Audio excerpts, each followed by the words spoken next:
Okay, you're good to go. Good to go? Yep. Okay, I call to order the Rolesville Town Board regular meeting, December 1st, 2020. Just would like to say that tonight we had the Christmas tree lighting virtual, and I hope everybody had an opportunity, got to see that. And this is a little different season for us, being COVID and not being able to meet and socialize. So, but I think we're doing good. The town is staying healthy, and we're trying to keep ourselves healthy and safe. So, with that, let's rise for the Pledge of Allegiance, and then April will do the invocation. Pledge allegiance to the flag of the United States of America and to the republic for which it stands, one nation, under God, indivisible, with liberty and justice for all.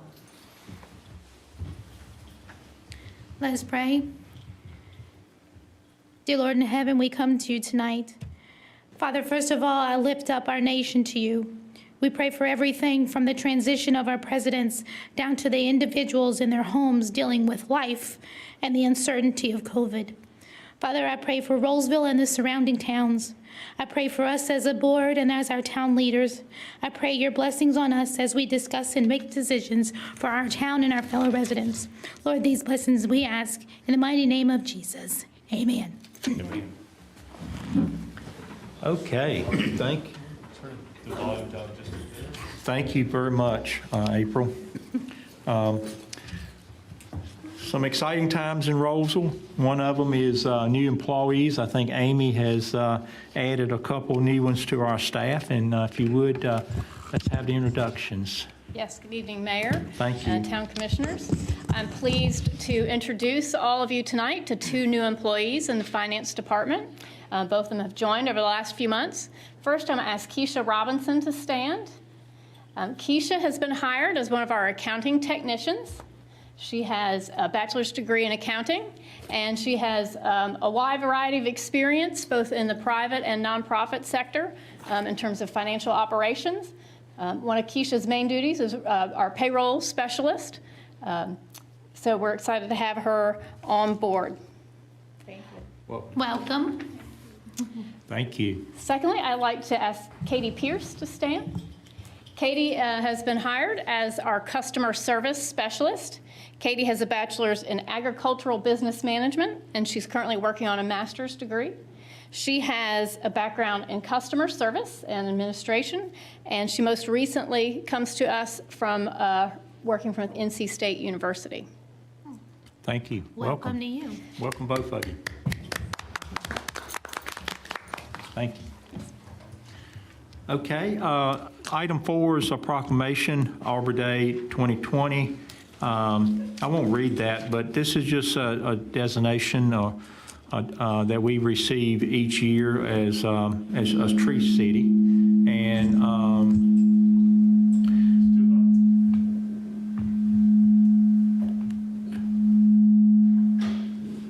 Thank you. So just want to recognize that we will enter this proclamation, and so we can continue our recognition of what we got going on there. Next item is reviewed agenda by the board. Any additions or changes we can address at this time? No? Okay. We really don't need a motion to approve that, so without any opposition, I don't hear an opposition, then we will use the agenda as provided here. Public is invited to be heard. This is a chance for them to comment on any non-agenda item. I don't think we had anyone to sign up, and we don't have anyone next door. We confirmed that. We don't have anyone next door. Great. So just remind the public, you have one opportunity per month to speak to the board. We take care of that the first Tuesday of each month. So you're welcome to come down and do it in person, or you can use our public comment submission form online, and we'll certainly share it we'll certainly share it in the meeting if you do it that way, either one. So thank you for that. Town Board Liaison Reports. First one, Planning Board, Commissioner Medley.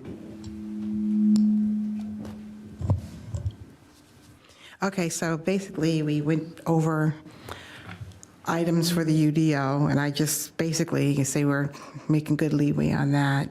I think we're all coming together on that in a couple of weeks, Kelly? Yes, in your next meeting, the planning board forwarded a recommendation for the mixed-use town center text amendment, and so you'll be hearing that for the first time from the planning board. So that was our, we met 3 times on that. And I just want to say Julie's doing a good job on that, so is Danny, and pulling that all together and getting it to us in within an hour and a half. We are covering a lot of leeway there, a lot of territory. That's it. Thank you. Next is Park and Recreation Advisory Board, Commissioner Vilga. We did not meet this month, so I don't have a report for that. Okay, thank you. Economic Development, Commissioner Sutton. Yes, real brief. This past Saturday, you all probably remember it was Small Business Saturday, and hopefully you all went out and took some advantage of that and patronized our businesses in town. I purposely, I was tired of Thanksgiving food by that point, and so we went out and had lunch or ordered lunch from a couple of businesses in Rolesville. I just want to mention their names, Paisano's Pizza, as well as Sip Noshery. So very good food. So continue to support our small businesses. They need your support here in Rolesville. And then just a reminder that today is Giving Tuesday. So if there is a nonprofit you have in mind to give to today, your dollars, I think, are tripled if you give today.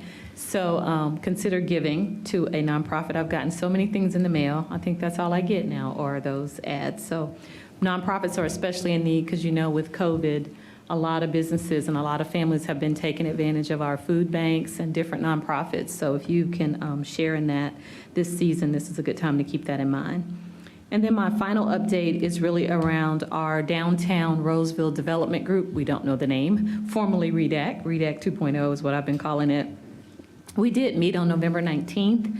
And our goal for that meeting was to take that larger group where we're going to be communicating with and form a smaller working core group. I'm happy to report that we had 7 or 8 people sign up to be a part of that group. And we are planning to move forward in January with our kickoff meeting for that. So very excited about that. Michael and I will also be meeting with some of our surrounding communities to talk to their downtown groups to see how they've started and kind of get some lessons learned as we move forward. So that's all I have for now. Great. It's great to hear a lot of opportunities going on with economic development. So Yes. Thanks. Great work there. The last one is Public Safety, Commissioner Wilson. We have not met since the last meeting. We do plan on meeting this Thursday to discuss the fire services study. I do have comments on that, but I will save that until that portion Sounds of our good. meeting. Okay, thank you. Appreciate that. Next item is our approval of our consent agenda. Got quite a few items on there. Approval of a couple of minutes, October 27th, November 3rd, November 17th, town board meetings. Adoption of scheduled meetings for 21, renaming a Rolesville Community School Park to Redford Place Park, call for public hearing. That's for our town annexation of the park property, I believe. Approval for SUP 20-01, which is Carlton Point, has to do with the greenways that we saw a few weeks ago, and then a call for public hearing on the Barrington subdivision, Southtown Professional Center Development Agreement. I would ask whoever make the motion would let's pull number 2 for sure, the adoption of the scheduled meeting for 2021, and we'll pull 3 too. Then is it a quick question or you think it's a discussion question? Probably just a quick question. Okay, let's try that and see. So I was just curious because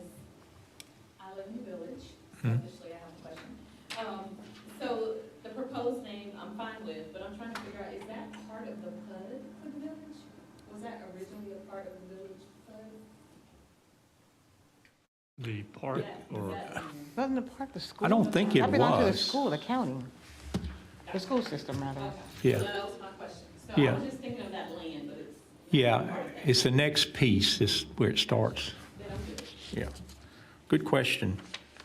Okay, so I would entertain a move, let's pull two. I think we do need some discussion on that, make sure we're correct with those dates. So I entertain a motion from someone. So move. All right, I have a motion and a second. Any more discussion? If not, all in favor say aye. Aye. All right, consent agenda approved. What we did pull number 2. So you should have the schedule in your package for next year. One that I want to make sure we talk about is the first meeting in November. I think the way it's scheduled, it is on election night. Is that right? Yep, first Probably so. Tuesday, second. And I know we probably got a couple, or maybe, no, it's 3. I think it's 3. Three of us up for reelection or whatever we decide. So I think that one warrants movement either to Monday night before or Tuesday after. And that's kind of up to you guys. I know we did Monday before one time before, last time we ran, I think. And that wasn't fun either.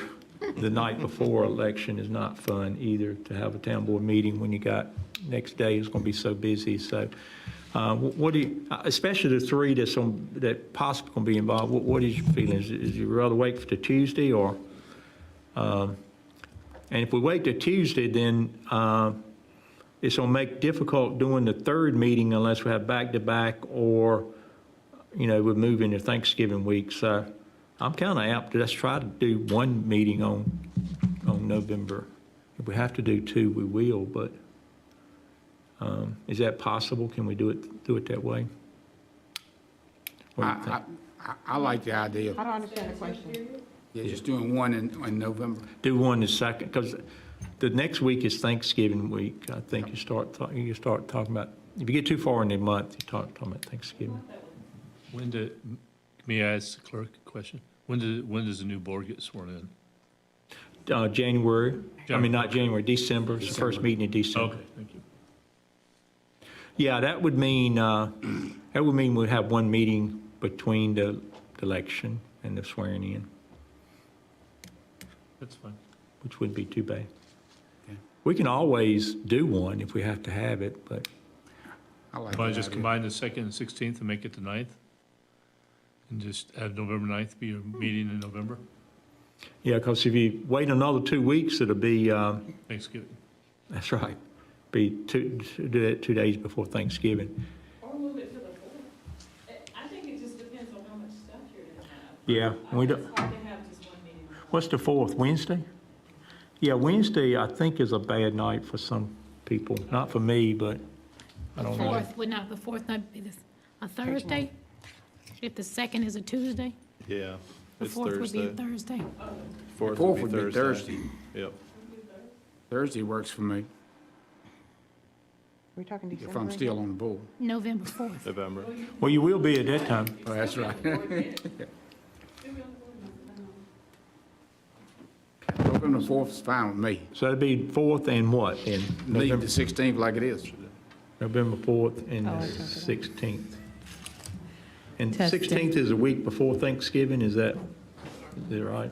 It's a little more than a week. A little bit more a week than a Yeah, week? it's about Okay. 10 days. Yeah. All right, was there any conflicts in December? 21st is too close to Christmas, in my opinion. That's 4 days before. I don't disagree. So is that the one we want to take off the, Yeah, I think you can, and then we can That one see if we gets- need a meeting, 2nd meeting in December, we can That one gets the reschedule or kibosh. something, but take that one off. okay? Kibosh. So it's December 7th Only. Yeah. only.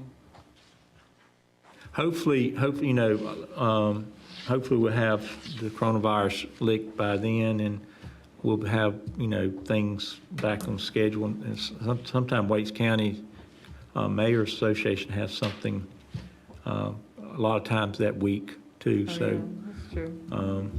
maybe we can do that. Was there any other conflicts? Did July work out okay? I know July is sometimes a bad. Yeah, can we move July's at all off that first week? Oh, no, wait, 1 second. So what is the dates for November again? Is it the 4th 4th and and the the 16th? Okay, thank you, sorry. What's the Paul? The July 6th one, can we move that to the week after or move it further out or something? I know that's gonna be, because the 4th is gonna fall on a Sunday, so you might have people traveling or something else on that time frame. So. Yeah, the 5th would be a holiday in that case, Tim, won't it? A lot of people take the week of the 4th as vacation. Yeah. It falls on a Sunday, though. Right. So a lot of people are probably going to take before, I would imagine. That's true. Like the 4th, 5th, 6th. I'm okay either way. What you guys? I am What's too. the alternative, Paul? Just the next week. So then that would be the It 13th would be and the the 20th? 13th and the 20th. I don't really go anywhere on the 4th, so whatever y'all decide. I'm flexible. Yep, me too. We want to just leave that one then, Paul, or? It's up to you. Are you gonna be traveling or anything, you think? Listen, I know how to call an absent. It doesn't matter. We're trying to avoid that. I know, so. I'm only kidding. I'm only kidding. This meeting It is doesn't very matter, hard. I'm sure I'll, you know I feel what? like I'm talking into that thing. when I'm- Maybe we should consider that, the I think 13th I'm and the 20th. We can always come back and revisit, right? Yeah, we can. We Oh, yeah, just, it's 6 months, it's yeah. just, we got to do it before it gets advertised and everything. Okay, then I would say we probably should move it then. Well, we do the 13th and the 27th. So we wouldn't do back-to-back weeks. Yeah. Well, then you'll be August 3rd. August Back 3rd to will back be the dates. next week. Oh, I see what you're saying. Yeah. Or you can leave it, it I'm doesn't pretty matter. flexible. It doesn't matter. Yeah. I don't have a conflict with that date. All But right. the Thursday, that Thursday could be a consideration again, Yeah, that's fine. just as a thought. What was that? That Thursday could be a consideration, to leave it in that same week, so you're not backing them up. Yeah, make it July the 8th. Yep. July the 8th, Thursday? Oh, That's a Thursday. two things on Thursday. Oh, that's fine. Okay, Okay, Whichever. change that one to July 8th. Is that Yeah, that's sound fine. like the flavor? so that's the Works 8th for and me. the 20th? Yep. Okay. Yeah, and review again the November one. What would we finalize on November 4th and the 16th. 4th and the 16th? Okay. No one else saw any other issues with any of the months? December 21st is gone, Yeah. right? Yeah. Just confirming. Can y'all hear me? Because when I move my mic towards me, it's interfering with your, We can hear you. okay, just want to make sure. I think that's what was causing it. Okay. Let me hear a motion for the approval of adoption of the scheduled meetings for 2021 So move with the 3 adjustments. with the 3 adjustments, November 2nd to November 4th, July 6th to July 8th, and delete 12/21. Okay. Did someone second? All right. Got a motion and second. Is there any other discussion? If not, all in favor say aye. Aye. Any approval? Thanks. Okay, we're getting into the items of the business now. The first item is a fiscal year 2020 financial statements. And who's heading that up? Is it Amy? Okay, Amy, I'll turn the floor over to you. I'm going to actually give Robin a moment to get our presenter, who is presenting virtually, connected to us. Oh.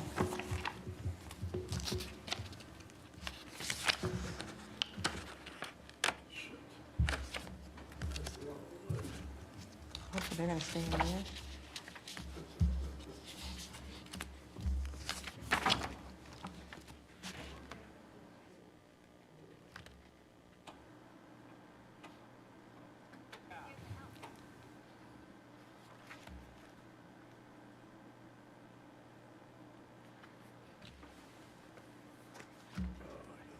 Paul?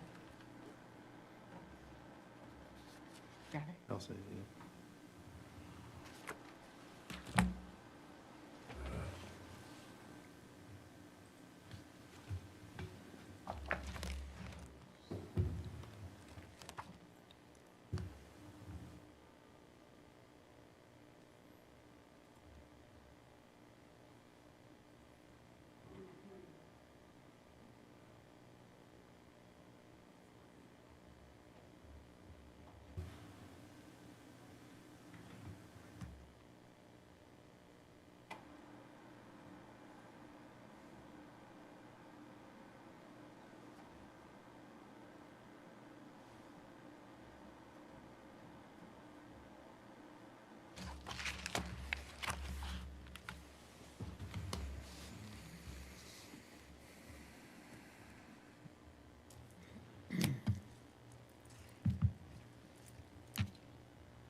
Have they tried to talk to us, Robin?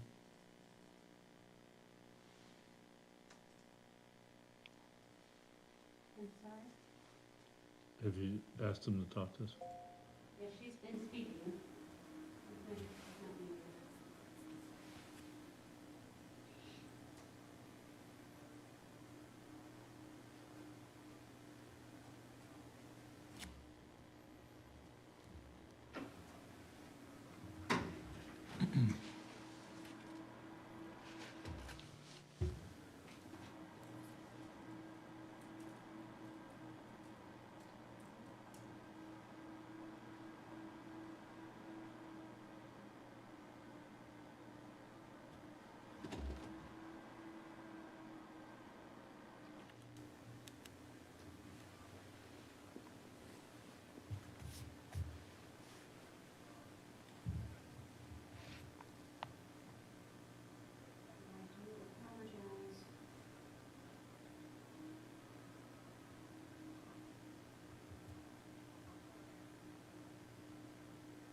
It's a pretty good picture.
That's cute.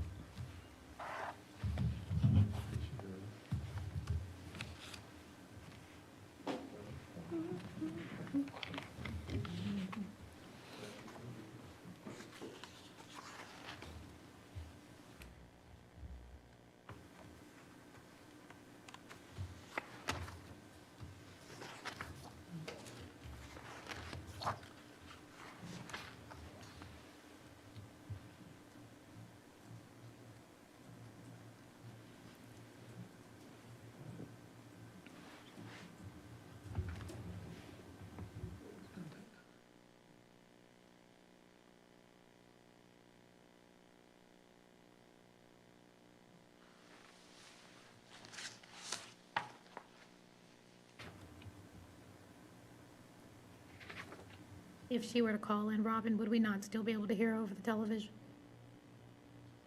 I'm not sure why. We're not being listened to. April, if you're able to hear us, I sent you an email with the cell number.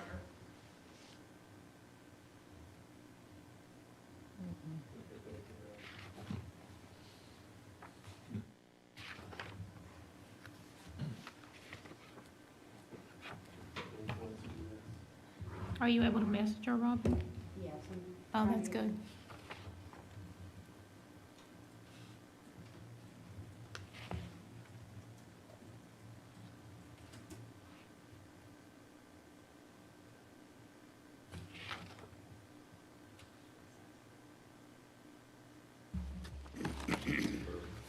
Hey, let's just do about a 5-minute recess here, see if we can get the audio working. Maybe have to just get them to call in and do it over the telephone. So let's come back at get probably back in your seats in 5 minutes and at 7:35, and we may call it a little bit later than that, but let's try to get back in 5 minutes. Thanks. We're in recess. You might want to tell them give me your phone number. Possibly on her end, Robin?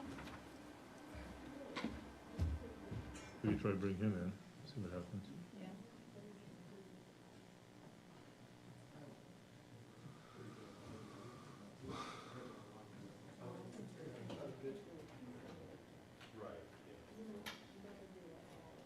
Robin, you want to try and bring Greg in and see if he's working?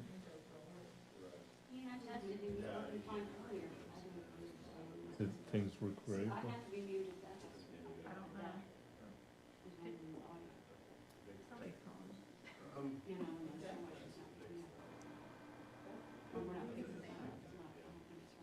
Oh, good, hi. Yeah, we're having some technical difficulties. So, but at least I have your number now. Can she hear us?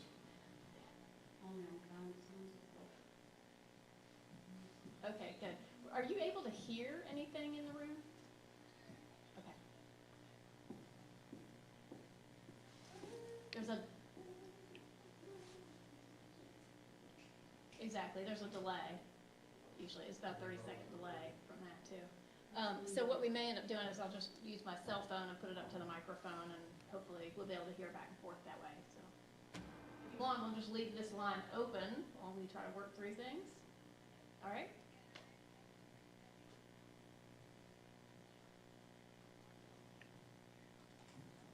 Huh. Yeah. Okay. I'm going to put you on speakerphone now. And like I said, just leave the line open and hopefully we'll work things out.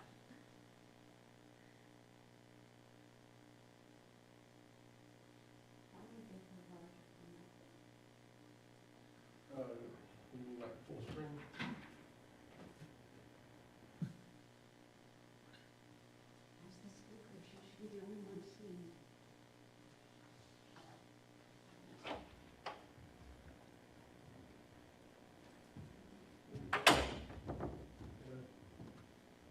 So what about this one over here? Why did you do that? Yeah. Because that podium is a participant. But she doesn't need to be shown up there. Could be blocking it. That's never happened before.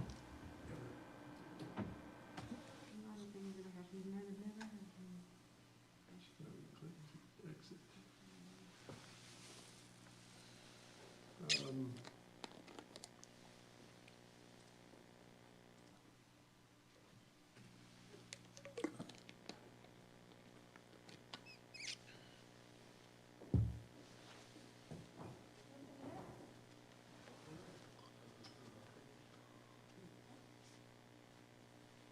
So you'll be able to see PowerPoint and Is that a new TV? Is the volume turned up on that TV? Yeah, when she plays slides, I'll just show that. Otherwise, I got a camera looking at that one. okay. And I'll go back and forth, but you don't need that one at all. I mean, with her. April, can you hear us at all, except for through the So phone? what is the, where it says talking? You can- No, she, Why is that she, there? she was listening on YouTube, but Now, there's a delay. podium is a participant feedback. But I can make it exit.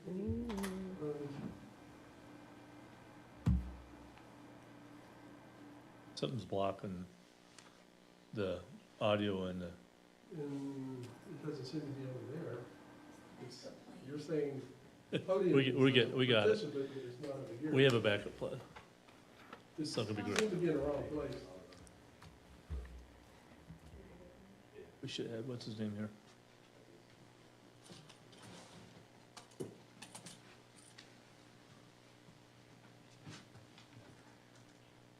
Hey, Robin, Hey, Yeah, yes.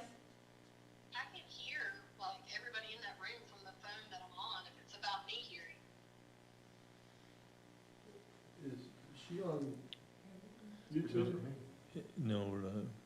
I mean, We're just gonna go with her like this through the phone. we're on YouTube. She should be able to watch this on It's YouTube. delay. Delay. Well, yeah, there always is. Yeah. She's live now. So April, can you hear us real live? Is it real time right now? Yeah. Yeah. Like Yeah, you're. and you're real time. So let's just go. Let's just go with the phone. Yeah, we're just gonna go. Is the presentation on it? It is, a PDF. You can pull that up. Hi. Did you get a copy of the audit, Dave?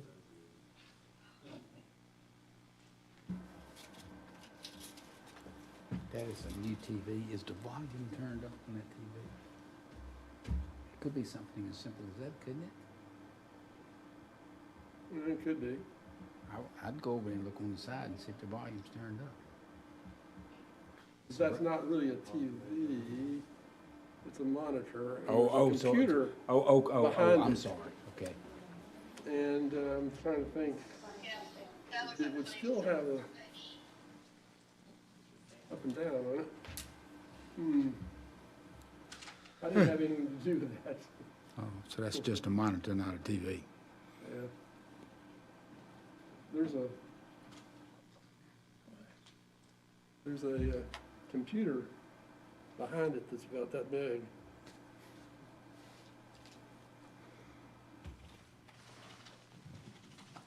Everybody here? Okay. We still have the connection here, right, to the iPad, Robin? I'm gonna use We the do. iPad. Do you have it on your iPad?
Yeah, this is it. I got it on iPad. Oh, well, you got it right there. Yeah, I pulled it up, got it on my email.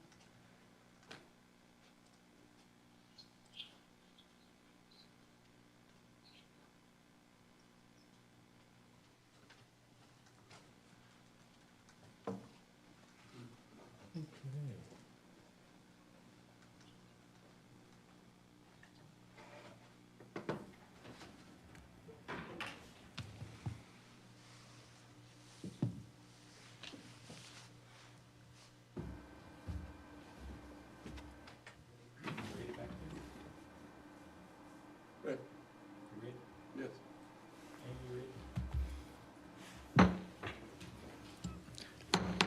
I call back to order the meeting, Rolesville Town Board meeting, and Amy, I'll turn it over to you. Thank you. So every year, in North Carolina general statutes require municipalities to prepare financial statements, have them audited, and then submit them to the state. The town of Rolesville has done this for fiscal year 1920, ending June 30, 1920, and that report has been submitted to the local government commission. A copy of that report has also been provided to each of you tonight in paper and in your agenda, and is also available on the town's website for public access. We began a relationship with Cherry Beckert this year to provide our accounting and auditing services. And so this evening, we have partner April Adams with us tonight, joining us virtually through the wonders of technology, to bring you a brief presentation about those financial statements. So with that introduction, April, I'm going to turn things over to you, and she can walk you through her presentation. Great, thanks, Amy. So, yeah, good evening. I am excited to be here virtually to be able to give you the results of the audit. And just, one, thankful that we're able to do this way. I did postpone this a little bit. We did finish the audit back in October, and I was waiting for a better, safer time to meet. So I'm thankful that you guys have figured out how to do this virtually with me. And in light of that, I did want to mention that, because it was the first year audit, it's typically difficult in its own just because everyone's getting used to each other and the way that, Cherry Becker does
have to be there every single day to get that amount of work done. But what we do is we focus on where those material misstatements could occur, and that's where we spend all of our time. So that's why I'm going to identify for you where that is in a couple of slides. Once we have performed all of our procedures, we are required to express opinions, and because we do it under 2 sets of audit standards, we give you 2 different opinions. And then the audit standards also require us to communicate certain things to you. We do it in 2 ways. One is this presentation tonight, as well as a letter that will accompany your financial statements. And the types of things that we're required to inform you about are if there were significant changes in accounting policies. We identify what the significant estimates are in your financial statements, because estimates in their general nature are what management knew of at the time of the financial statements, but as they play out in future years could be substantially different. And then lastly, if there was any journal entries identified as a result of the audit, we would inform you in that letter of those journal entries. All right, let's move on to the next slide, please. All right, so internal controls. While we do not opine on the internal controls, we are required under those audit standards to do some procedures around that and give you some results, but it's not an opinion. So what we do is we identify the significant transaction cycle. So for the town of Rolesville, we identified those to be your cash receipts, your cash disbursements, as well as your payroll records. So the audit standards require us to obtain an understanding. So we get copies of all the policies and procedures, and then we do a walkthrough of one of those major transaction cycles. From there, we decide, is it more efficient for us to actually test the operating effectiveness of those controls, like test a sample of 40 or 60 or whatever the number would be, and use that as a part of our audit procedures to gain assurance of those financial statement line items to assure they're not materially misstated. We did decide to test controls for the town. We tested controls over cash disbursements and cash receipts. The audit standards also require us to do certain things related to journal entries. And so what we do is we get a download of all journal entries that happen throughout the year, and then we mine that data for looking for unusual transactions. We'll pull all of those transactions identified, look at the supporting documentation, looking for whether the entry made business sense or had a business reason, properly approved, and use the right accounts. And then finally, the audit standards require us to do certain things about your information technology controls. Really what we're looking and focusing on here is the security of that financial system. How is the access to it administered and protected through the use of physical, is the server locked down, or who has access to the system, and do they use passwords? So it's still very high level, but we are focused on access to the system. All right, let's move on to the next slide. So as I mentioned, we do a risk-based audit, which means we're focused on where those financial statements are free or are most susceptible to being materially misstated. So I've identified those areas here on these slides, or in this slide. We do test lots of other things other than these areas, but this is where we spent the most of our time making sure that those areas are not materially misstated. And we do it, the testing that we're either confirming with third parties, we're testing the balance of the activity of the account analytically, or if we have to, we will pull a sample and test the details and the supporting documentation behind that. All right, let's move on to the next slide. So the audit results. I am happy to inform you that of the 2 opinions that we issued, both were what we call unmodified opinions. I know that doesn't sound great, but that is the opinion you want. It is the clean, otherwise known as the clean opinion, and it is the highest level of assurance that we can give you as an audit firm that your financial statements are free from material misstatement, and for the case of compliance, that you're in compliance with that state statute. When it comes to internal controls, as I mentioned, we don't give you an opinion on internal controls, but we are required to report significant deficiencies or material weaknesses. And through our review of your internal controls and testing, we did not note any issues or findings related to that, related to your internal controls. And then finally, the required communication. So this is that letter that I mentioned that will accompany your financial statements. It will tell you that there were no significant changes in accounting policies. The estimates that are in your financial statement that are significant are the depreciation and related to your fixed assets, the allowance for doubtful accounts related to your accounts receivable accounts, your liabilities related to accrued compensation, your pension, and your OPEB liabilities, and the deferred inflows and outflows related to that. And then finally, I'm happy to report that there were no journal entries associated with the audit. What that really means is that the books and records that Amy and her team gave us to audit are what ended up being used to write the financial statements. And that means that all those policies and procedures and transactions that we looked at were being properly captured, capturing the activity of the town throughout the year. All right, so now let's move on to the financial highlights that I have for you. So every year the town does a budget for the general fund, and this I just wanted to report the results of that budget versus the actual results for the year. And so you'll see that your revenues beat the budget, so you had more revenues than you expected, over $500,000 more than you expected. About half and half of that is related to either your ad valorem taxes or your sales tax. So even though 2020 and at the end of the year you were down on your sales tax, it was so good the first 8 months or so, it still exceeded what your budget was. And then on the expenditure side, you were under budget, which is what you want. You spent less than what you planned on by $879,000, and that's kind of really spread across all the functioning departments. And most likely is just related to the fact that over the last 3 months you kind of held back probably some of your spending. So in your final budget that you appropriated the use, or you planned on using your fund balance of the general fund about $600,000, and really the results, because of those additional revenues and the less spending of your expenses, you really added back to your fund balance $786,000. So that's a swing of $1.4 million from what you originally planned to the good. All right, and so one more thing on the general fund. We got that next slide. You guys have a policy related to your unassigned fund balance, and that policy is to maintain a minimum of 33% or 4 months of expenditures. The state has a threshold of that of 8%, so your threshold's a little bit higher than that, but I'm happy to report you've got plenty good, healthy fund balance. Your unrestricted fund balance is at 73.1% of your general fund expenditures. And really, you want that healthy fund balance and that dollars to be there for the unexpected things like 2020 and COVID and the effect of your sales tax and those types of things, or hurricanes where you need to be able to financially, float out some expenses until they get reimbursed. So doesn't necessarily mean you got a big fund balance that you should go spend. I just don't want to sound like I reported that by any means. Okay.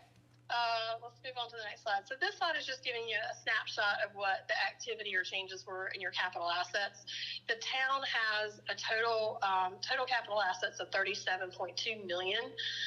You had about $4.6 million worth of additions to your infrastructure and land. Really what that is the donations from the developers in the area of streets and stormwater or curb and gutter and those types of things.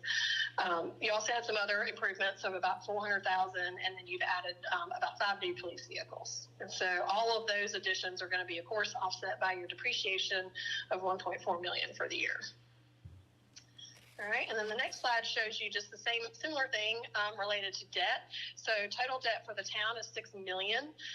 There was no new debt issued in the current year, and the town did pay down $400,000 on those bonds and installment notes in the current year. You can see the makeup. It's about half bonds and installment notes, and then the other half is related to retirement for your employees for the future. All right, so in summary, the town received clean opinions. There were no journal entries identified during the audit. There are good internal controls in place capturing all the activity of the town. Therefore, there's no significant deficiencies identified. And again, we did get full cooperation from management in a year of a new audit firm and having to figure out how to do things remotely. So we just really appreciate that. And we really have enjoyed working with the town and everyone that we've interacted with. And now I'll be glad to take any questions or comments. Any questions from the board?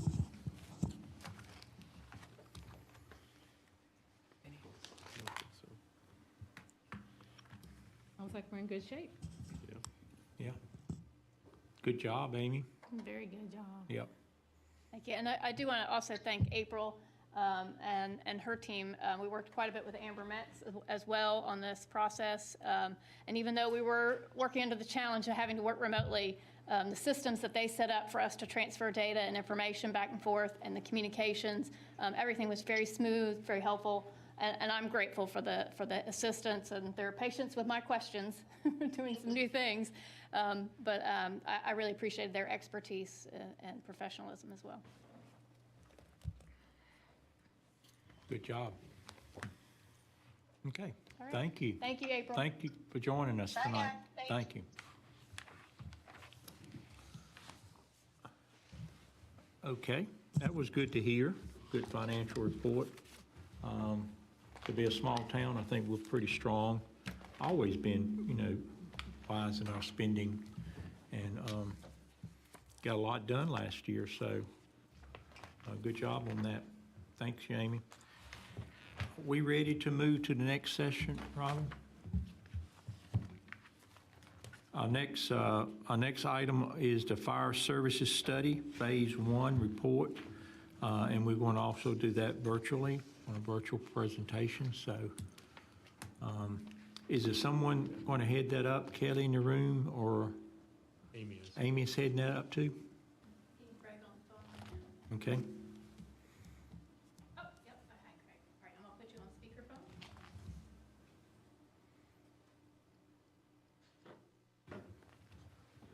Okay, so I'm gonna. Got to echo.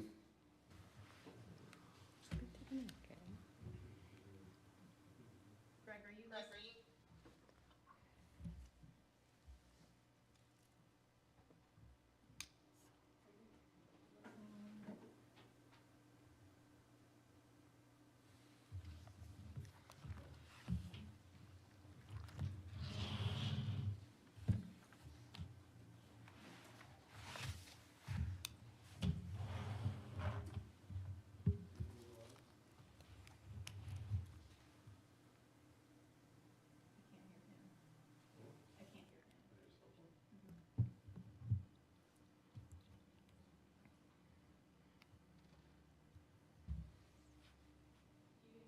Greg, I'm going to call you back.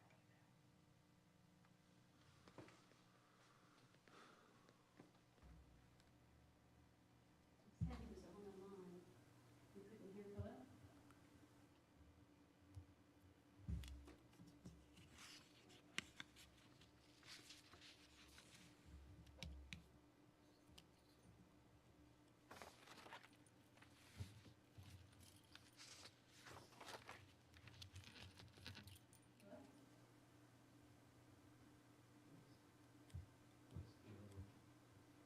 There we go.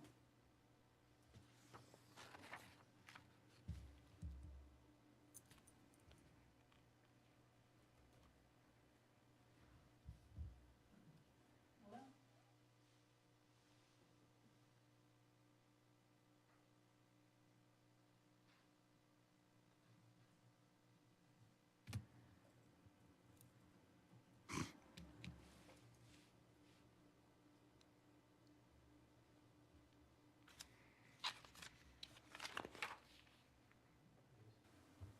There he is.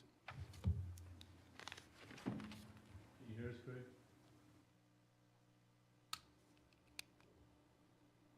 Can you hear us? Hello?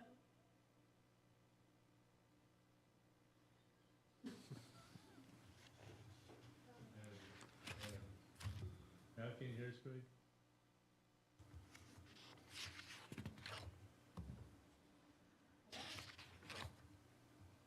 Ah, there we are. Now we have success. Okay, I think this will work this way. I'm going to put you on speakerphone and put you on the mic.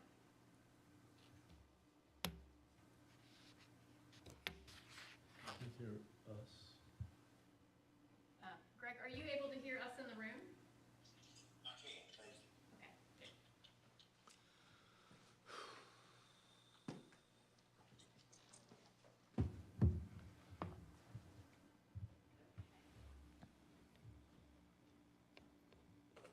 for your patience while we work through our technological issues.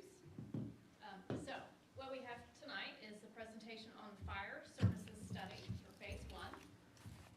Earlier this summer, the town received a letter from the Rolesville Rural Fire Department requesting that the town accept their full-time positions on the town's payroll. In order to evaluate the request, both the town board and the Rolesville Rural Fire Department board agreed to find an expert in the field who could come in and evaluate this request and what the long-term implications might be for both the town and the fire department. In response to that, the town hired North Carolina Fire Chief Consulting to conduct this study in a phased approach. The first phase of this study was a fact-finding stage to collect stakeholder information and to do some preliminary analysis, both of the town and the fire department. So tonight we have Greg Grayson from North Carolina Fire Chief Consulting available with us to present the findings from phase 1 of that study. The actual written report from that study was provided in your packets, and I believe you also have a paper copy available tonight. So with that, I'm going to turn things over to Mr. Grayson so that he can present to you a summary of the findings from phase 1. Thanks very much, Ms. Stevens. I certainly appreciate the opportunity to be with you again here tonight and share this information with you. I can't hear him. Yeah, we're good. Material, but we would like to highlight some of the key items and have a PowerPoint that I'll use to do that with and touch on those areas. And obviously want to hear questions that you may have as well. So I'll go ahead and pull that up now and position that so that you can hopefully see that, and we'll begin with that. So just confirm with me, if you will, that you can see that now. We can. Okay, thank you. Thank you. All right, so we were asked to assist you in this endeavor, and I really appreciate the opportunity because many times municipalities and government entities are in a situation where they're in a crisis needing to pull something out quickly. Rolesville's ahead of that, and I really applaud your effort in looking at this strategically, looking at this with a number of eyes on it, looking at this in a way that will help position you for future growth. And so thank you for that opportunity. It's certainly a positive tribute to the town of Rolesville that you're forward thinking in this, and it's certainly been our honor to work with y'all in this endeavor. We do provide consulting across North Carolina to cities and counties. We're the League of Municipalities fire consulting provider in North Carolina, and so we have opportunity to work with all municipalities from Murphy to Manteo and all areas of the fire service. And we work with all municipalities. These are just some of the recent ones that we have worked with here this past year. So we really appreciate the opportunity to work with Rolesville. And let me say to your elected, to the elected officials, your town staff, as well as the Rolesville Fire Department, have been most cooperative in this endeavor. They have worked very hard. They've produced a lot of documents that we've asked for. They've been very cooperative and collaborative, and we certainly appreciate that. The work that we are doing here is really a continuous improvement effort because we're trying to look at opportunities. We're trying to look at opportunities for improvement, what changes could be implemented in making those. You review those and see how they're working and then continuously readjust. And so we see this as an opportunity to see how you're working today, what options might exist, what changes you might make, and then how you might adjust accordingly. And so it is part of that continuous improvement cycle. Our challenge in the scope of this project was to do several things. And working with me primarily, we had a number of our team members assisting us, but Mike Barnell, retired fire chief from Rocky Mount, has been in this. I let him off the call a few minutes ago due to the technical difficulties, but he was scheduled to be with us here tonight as well. I just want to say he was a lead on this project, and he and I worked on this, and we really appreciate the chance to work with everyone. We did a number of individual sessions, and what we were trying to do with that is listen for stakeholder feedback in a qualitative way. What is meaningful? What are the ideas, suggestions, opinions, perceptions that are occurring not only in the fire department but also within the town and the elected officials? And so we were able to take that and compile a document that had some of that information and match that with some quantitative data as well.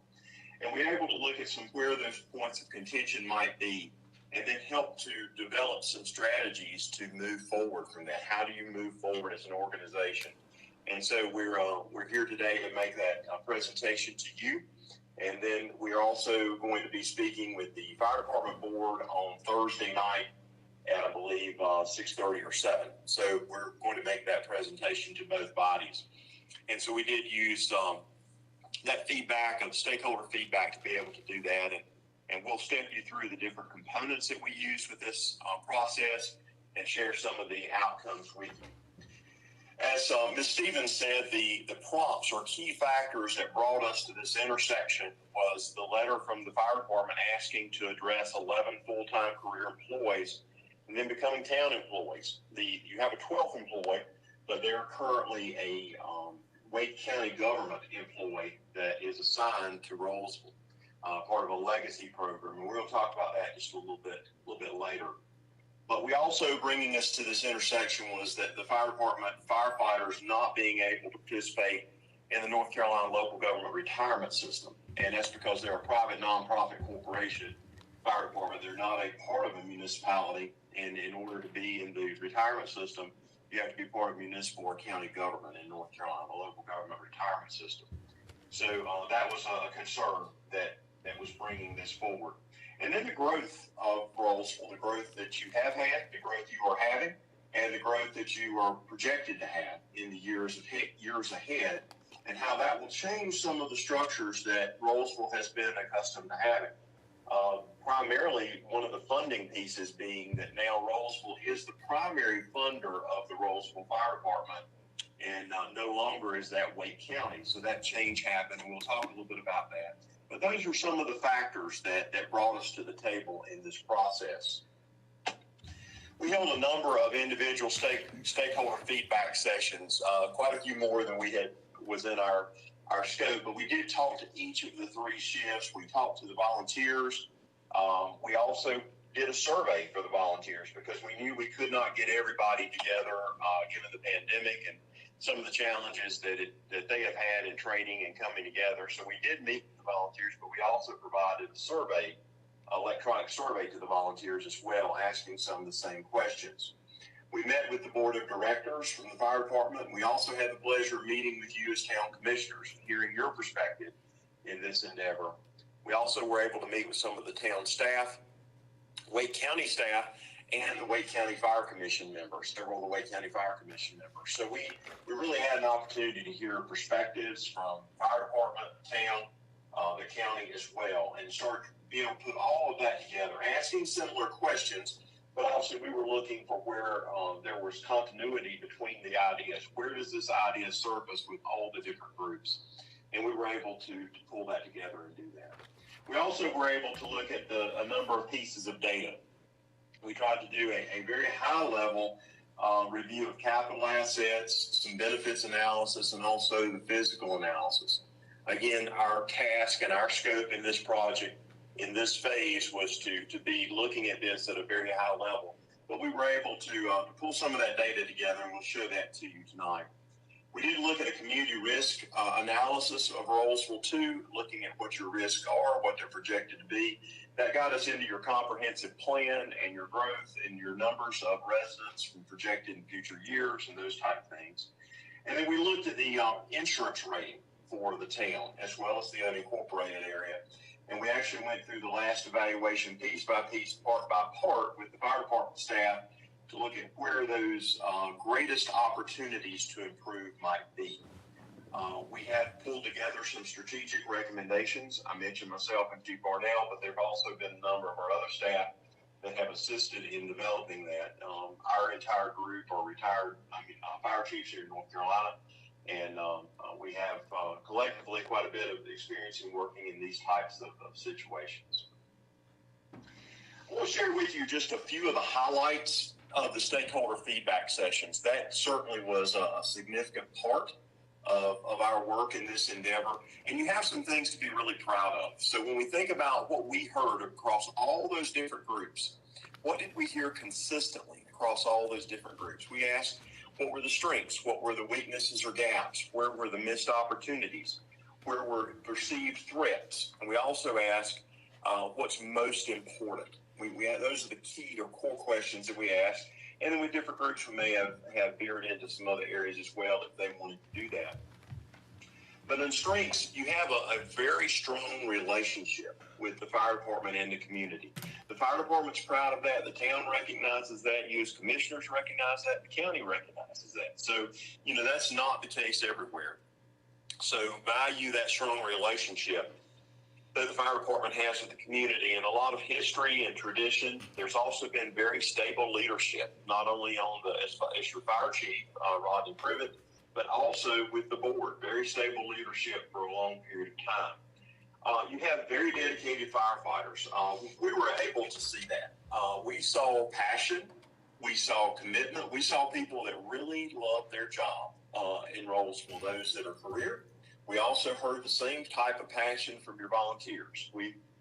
In 38 years, I can pick up who's really passionate about their role and who's not. Your folks are very passionate about the role and the responsibility that they have in the community, and that's certainly to be commended. Your equipment was recognized that it is modern and has kept up with the needs of the community, and that the department has secured property for future fire stations, and that being important as well. There's a lot of pride and ownership in your department. It was obvious from everyone we talked to, from board members to firefighters to volunteers, and I think that it's important that Rolesville recognizes that is special and important to your community. We did look at gaps and heard quite a bit about gaps for the organization. Many come back to the reasons that brought us to this intersection, as I said earlier, and that being the employee benefits and the perception of turnover happening in the department, people leaving to go to other municipalities or other departments. Wake County has changed a whole lot. There are many of the municipalities that 20 years ago were private nonprofit corporations, and they have become municipal departments, or that there have been regional consolidations, such as Eastern Wake or Northern Wake and areas within the county. So there's a perception that we're losing people to other departments, partly because they're in the retirement system and we're not. And so that was certainly recognized and highlighted to us when we asked multiple groups.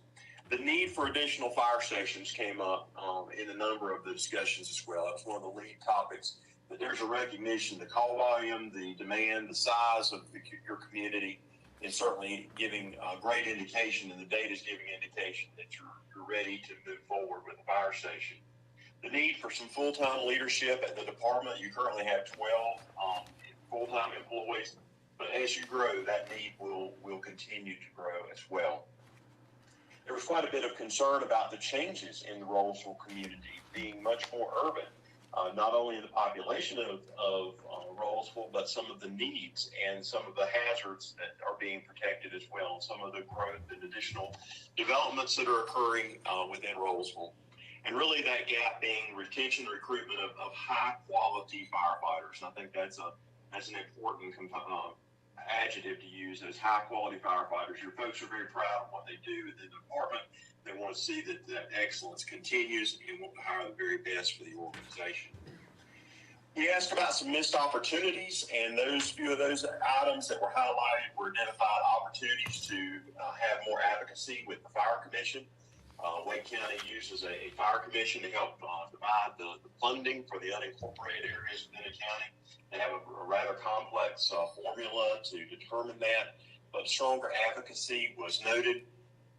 Building stronger relationships with neighboring departments. Any area of North Carolina, not just Wake County, particularly struggles on weekdays with staffing and finding enough firefighters, volunteers, and career to address structure fires. So building those stronger relationships was noted to us. The need for grant funding and use of more data for Rolesville was also brought up multiple times. And then transitioning the volunteer recruitment That's volunteerism's a challenge nationally. It certainly is in North Carolina in the fire service. There are some departments that are finding some methodologies that can help that.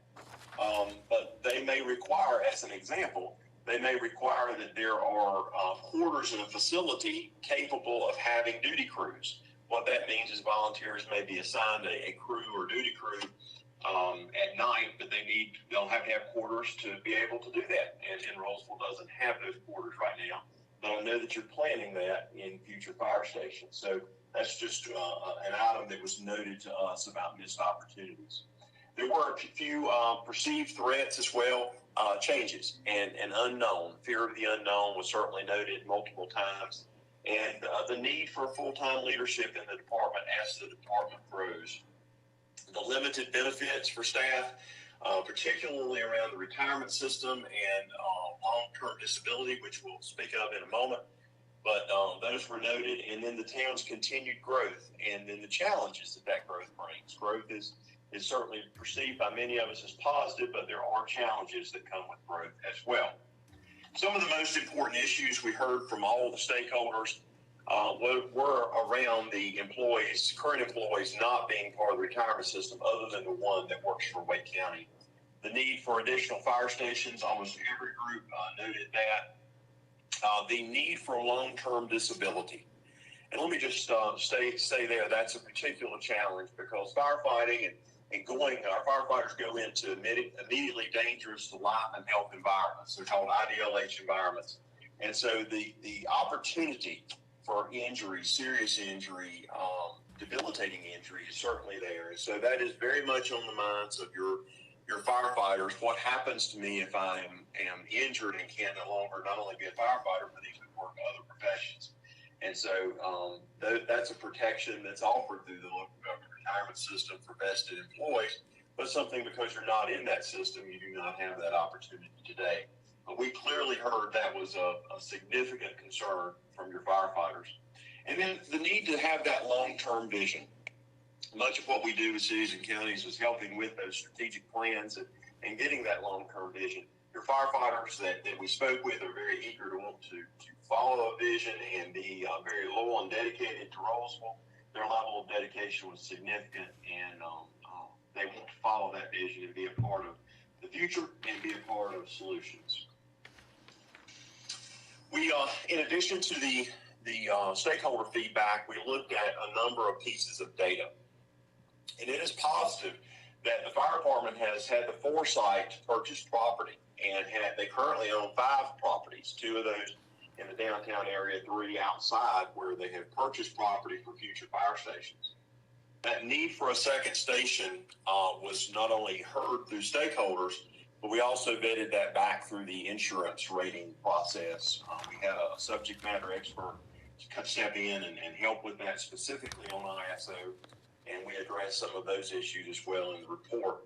That additional station obviously comes at a cost of construction. I think you have a relatively new station in Wake County, Wendell Falls Station, but we work with some municipalities on cost. So the cost obviously of construction is significant, but the bigger cost and more long-term cost is staffing. And the staffing piece will be one that will need attention in the coming years. Rolesville Fire currently operates approximately 14 pieces of fire apparatus and other vehicles. So we looked at all those components of capital, and the report includes details of all of that information. We looked at the benefits piece for the firefighters. We know that is something that, again, that brought us to that intersection. And so those benefits are certainly very important. That greatest gap is the local government employee retirement system, and as we noted earlier, the long-term disability. Cost of health insurance is also a concern. The smaller the group, typically, the more health insurance costs. And so we did some comparisons about the Rolesville Fire costs, the town of Rolesville costs, and Wake County government costs.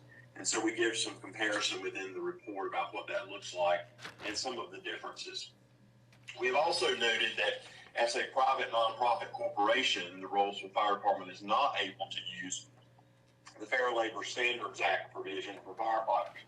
there's a special provision that allows firefighters that work for municipalities to be able to work in 28 days, up to 28-day cycles versus 7-day weeks. And that's an impact upon overtime, meaning that if you can't use that schedule, then you're required to pay overtime when firefighters work beyond 40 hours within a week. So there's some special provisions that municipal firefighters have that Rolesville does not currently as a private nonprofit corporation. We did look pretty significantly at your fiscal matters and some of the changes that have occurred. And this is an important piece that in your 15-16 year, I used the term pivotal. That was a pivotal change because before that point, Wake County had been the primary funder of the Rolesville Fire Department. But in that year, it changed, and Rolesville then started becoming the primary funding entity. And so that was an important milestone, if you will, on the timeline of the Rolesville Fire Department. However, those proportions in 1920 reflect approximately 55% Rolesville, Wake County 42, and of course that leaves a few percent for other funding measures. So that has continued to increase, and we tried to do some projections. What would that look like in the coming years based upon the past trends? So we did some trend lining and see what does that look like ahead, and it's heading obviously in a continual direction that the town will continue to have a larger and larger portion. There's a lot of variables though, and those variables being that if those growth rates continue, and then the costs that may occur due to that second station, as I said earlier, it's not just the construction, but also the staffing piece of that becomes really important. That's an important piece. The county funding is figured through a formula that looks at calls, area, population. It looks at the square footage, a number of factors that factor into that county cost. Should that factoring change, then that could have an impact. But it is feasible, based on the data that we reviewed and what we were provided, it is feasible that the town of Rolesville could have what we term here as a supermajority of funding for the fire department in 5 or more years. We don't know where that would exactly occur at. It really depends upon all those variables that we said, but it is feasible that that's the direction you're going. There's no rule or law or standard necessarily to say that you have to have a supermajority funding in order for the municipality to assume responsibility for fire protection. There's municipalities in North Carolina that have made that, assume that responsibility at a variety of numbers. We would say that throughout North Carolina in recent years, when municipalities have taken that responsibility and made the fire department a part of town government based upon other examples of municipalities in North Carolina. That typically happens when you hit a supermajority, so approximately a 70% mark. It can happen later than that. It can happen before that. We're just saying that as best practice or other decisions that municipalities have made that has happened. We're just saying to you, if the trend lines continue, you're heading in that direction, but you're not there today. And so, again, I want to emphasize that there's not a requirement by no means that that is a qualifier. It's simply an indicator for you. Here in this graph, I put this in just to give you a quick visual. It's in your report. But this just shows how your funding for the town of Rolesville has gone since 2015, and we did some projections up through 2025. Those are the blue bars. The orange line indicates Wake County funding. So as Rolesville grows and the population of Rolesville grows, the ad valorem grows, the responsibility to protect grows within the town of Rolesville, then some of that unincorporated area may be reduced over that period of time.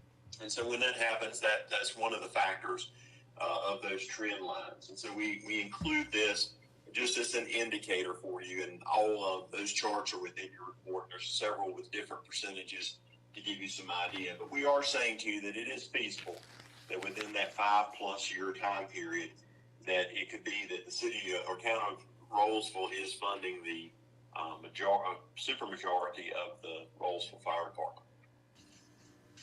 We also did look at community risk, and that's the crystal ball to the future. Some, what are your current risks today, and what's that going to look like in the years ahead?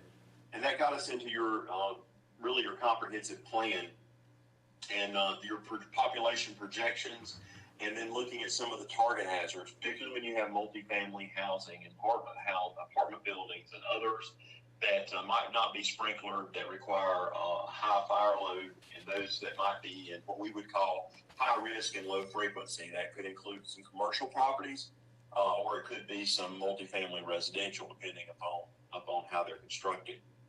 As I noted earlier, we looked at insurance ratings. Those are important for your residents and business owners. In North Carolina, anything really lower than a Class 6 individually represents increases or reductions rather for commercial properties. So the ISO system uses a Class 10 as the lowest level, then 9, 8, 7, 6, 5, 4, 3, 2, 1. 1 is recognized as the best level of fire protection in North Carolina. And you're currently a Class 3 in town and Class 4 in the unincorporated areas. But that is meaningful, particularly to commercial businesses, because every classification saves them property insurance dollars. And many communities see that is an economic development tool. The lower that rating, then the more economic development, particularly if a business is looking to locate in one area or another, that can be a deciding factor in those situations. We did look closely at your last review and evaluated that directly with the fire department and a person that we brought in specifically to help with that. Your need for that second station was highlighted. The town as well as the fire department conducted a previous study and looked at 3 properties that had been purchased for a second station. That study was asked to look at which of those are the highest priority. And that highest priority was identified on Old Pierce Road, the 3 properties that were provided. And the ISO review concurred with that determination as well. There also was a need for fixed facility training. Wake County's training is out in New Hill, other side of Apex, so that's a long way from Rolesville. There's not a fixed facility within Rolesville. We had a good discussion with ISO about that. Your property, fire department's property that they are planning out on Old Pierce Road could possibly be able to have some fixed facility training there, and that would increase points as well. Your greatest points in the ISO system come from staffing. The second greatest points come from training. Okay. So we were able to develop some additional strategic recommendations based upon all the input we had, both qualitative and quantitative. And I'd like to step through those with you here today if I could. So number 1 in strategic recommendations from our team was to plan for a future unification of the Rolesville Rural Fire Department into the town of Rolesville. Our listening and our data and information that we had today said that that's the direction you're going. You may not be there today to do that. Today, at this intersection may not be the optimal time, but that's the direction you're heading. The great news about that is you have the time to plan. You have the time to prepare. You have the time to make that a very successful venture. And that will include both the town board and the fire department board communicating, connecting, and working together in order to help make that happen. Number 2 was until the unification with the town, our recommendation is that the current firefighters should remain employees of the Rolesville Rural Fire Department. Again, you have that one that is a Wake County employee, but the others remaining part of the Rural Fire Department. And the reason for that is those clear lines of authority, responsibility, and liability that have to be addressed in that the employees that are responsible having a clear chain of command and the municipality having the proper liability coverage and insurance coverage to address all of those needs. Our number 3 item that we identify for you is that the Wake County agreement should be executed for that one career firefighter. When we were doing our review of this information, that's been in place a long time, and the current firefighter that's there has served in Rolesville approximately 20 years. However, there's not a written agreement about that. reason we bring that up, it's a legacy program. Rolesville has the only person that's remaining from that program in Wake County. But the reason for bringing that up is as you move towards a unification, somewhere in the future, it's important to have that cleaned up and clear. And hopefully even being able to address how that transition might occur for that individual. Right now, there's not a written agreement. Those funds for that person are deducted back from Rolesville by the county so that they're collecting from the district and then returning that back to the county. But there's not a written contract or agreement. We say to you and Rolesville Fire that that's something that should be looked at and it could be cleaned up and that will make life easier when the time is appropriate for the unification down the road. Amy, could I interrupt him and ask one question? Rolesville firefighters do need long-term disability coverage as soon as possible. We clearly heard and understand their concern. It's a valid concern. We recognize that by not becoming part of the town in the short term, that they can't be a part of the local government retirement system. So in that system, if there is a job-related disability where the person can no longer perform, they're able to have benefits. They do not have that today, and that's a real concern because they're going into working structure fires. They're entering buildings that are on fire. They're entering dangerous environments, and so they're concerned about that. And rightly so, we would encourage Rolesville Fire to look for private insurance that would help with long-term disability coverage for their personnel.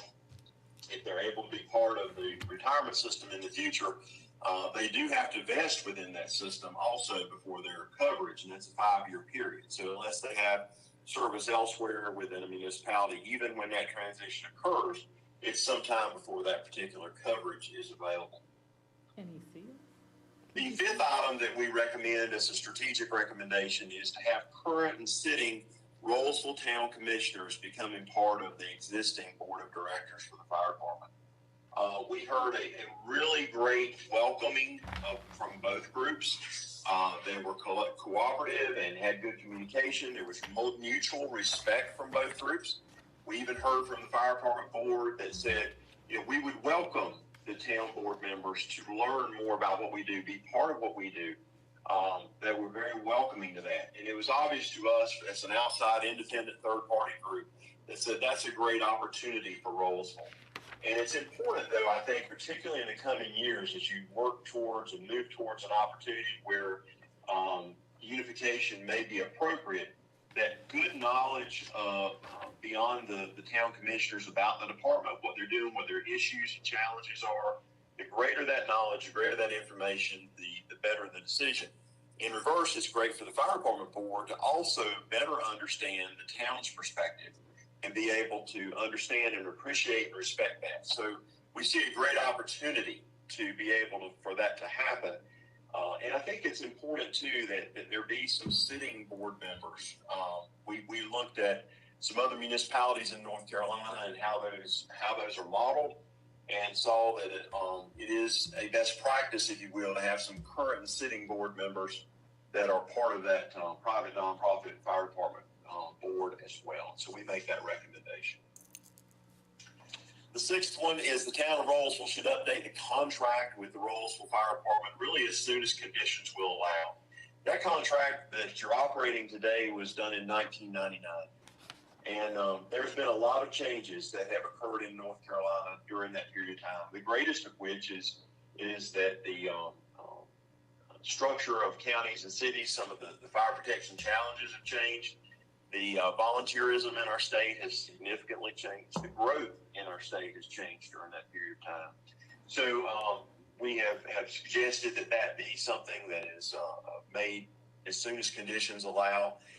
Really taking that opportunity to address it in the short term and modernize your current contract, we would recommend to you to revisit that contract frequently. What we see in other jurisdictions is every 2, maybe 3 years, coming back to that and adjusting it because conditions do change. And revisiting that contract frequently will give an opportunity really for a win-win because you're able to make those changes that might be needed incrementally And so you heard me earlier say that some of your stakeholders had some of that fear of change. When you begin to make those changes incrementally, it certainly relieves that for many people. And you're able to make a change more gradually, and therefore it doesn't have an adverse impact. We also said that the Rolesville Fire Department really should collaborate with the town of Rolesville and Wake County to move forward with that second station as soon as conditions allow to. The department was moving in that direction. COVID has presented some challenges, but we think that this is a great opportunity to be continuing to look at that and continue to look at the opportunity to get a station, additional station for Rolesville located as soon as conditions will allow. I've got some pictures down here of Wendell Falls and their station construction. It takes quite a while. It's about a 2-year or more process in order to get a station up and going and operational. Obviously with some different factors in that, but it's not a short-term process for a fire station. And so we would say continue to keep that in your mind as you're moving forward in the coming years. We also recommend our 8th and final recommendation is the need to have an active strategic plan. You've got a lot of growth. You've got a second station coming. You have a growing community. You also have a staff that wants a clear vision and wants to know where they're going, and they want to know that you as town commissioners know what the issues are and the challenges. You're involved and engaged in that. So it's a great opportunity to look at a strategic plan. What are our goals, objectives? Who's going to carry those out? What are our priorities? Obviously founded with mission, vision, and values. But it's a great way to honor past, present, and future in these types of situations. So with the changes that you are going through and the ones that are projected in the years ahead, we know, for example, a contract, but also what is the plan? What's the strategic plan? What's the timeline of how we're moving and how we're moving forward? So our next steps to you in this process is to receive the information. We know it's a lot. Our report to you is about 140 pages, so we know it's a lot of information, but we ask you to review that. We include in the appendix area some illustrative contract examples and what some others in Wake County are doing, as well as some other areas of the state as well. So we ask you to take a look at that and absorb it. Again, it's a lot to look at, and we recognize that. Reviewing the 8 strategic recommendations that we presented and trying to look at some of those that might be short-term where there is consensus and be able to move forward with those. We heard a lot of eagerness from your fire department folks that are very dedicated, ready to move forward. And so I think if there are those where there is consensus, this is a great opportunity to take advantage of that. And then on those things that are more longer term, we ask you to give careful consideration on what you think is best in serving and protecting the people of Rolesville.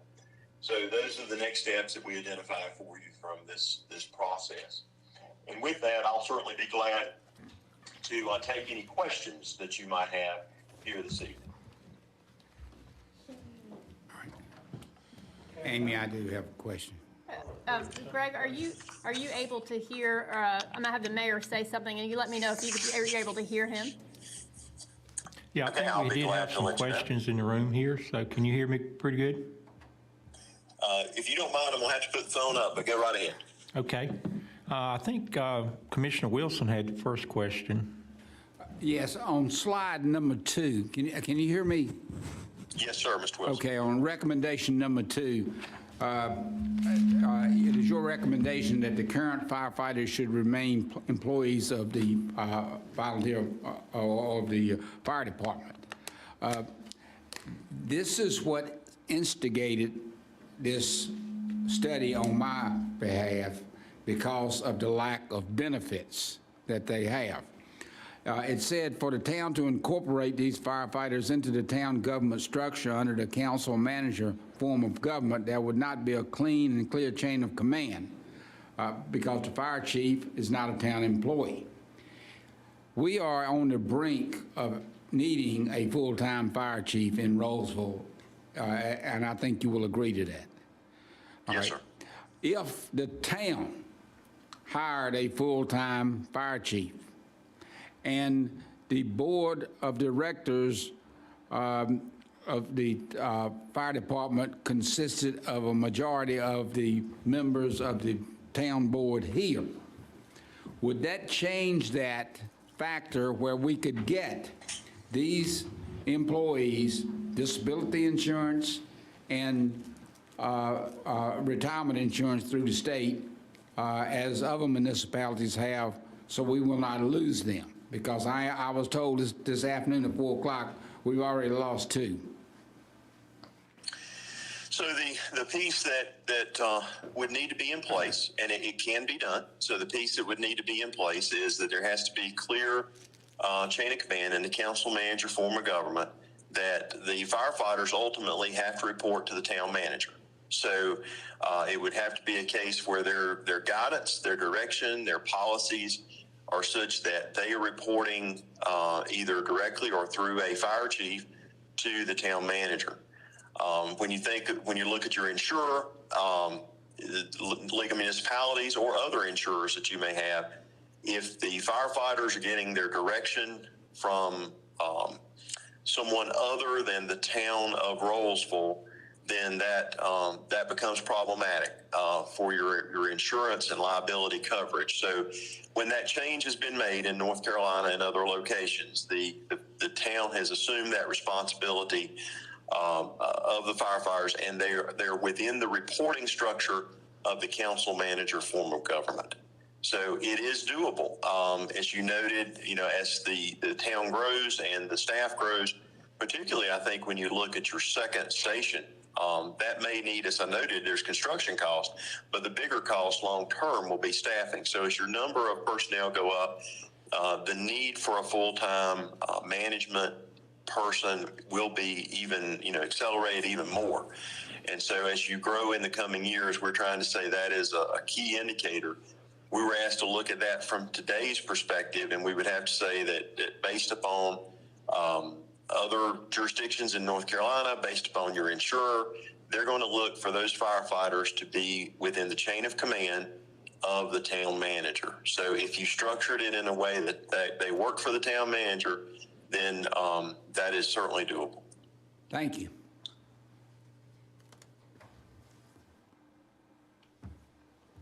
How about other questions? Any other questions from the board? So we're not making a decision on this tonight, No. but based on Jackie's question, is there another proposal that's going to come? From what I Because I'm not understanding how that would work. Yeah, and Sheila, this, Greg's going to present this to the town, to the fire department board Thursday night, and I'll be there for that. But they do need to know their options, where they could come back to us and we could say, no, it's just not right for us. But I think they do need to know their options because, again, I spoke to people this afternoon and I am told that we've already lost 2 of the 11. Okay. With regarding the long-term disability, is that something that the fire department has to pick up on their own, or is that something that the town could assist with financially? The long-term disability is included in the retirement plan, from what I understand. If you are a government employee, then you have that. You'll see in your summary, the NCLGERS, that's North Carolina Local Government Employees Retirement System, and the disability, long-term disability is in that. Am I correct, Greg?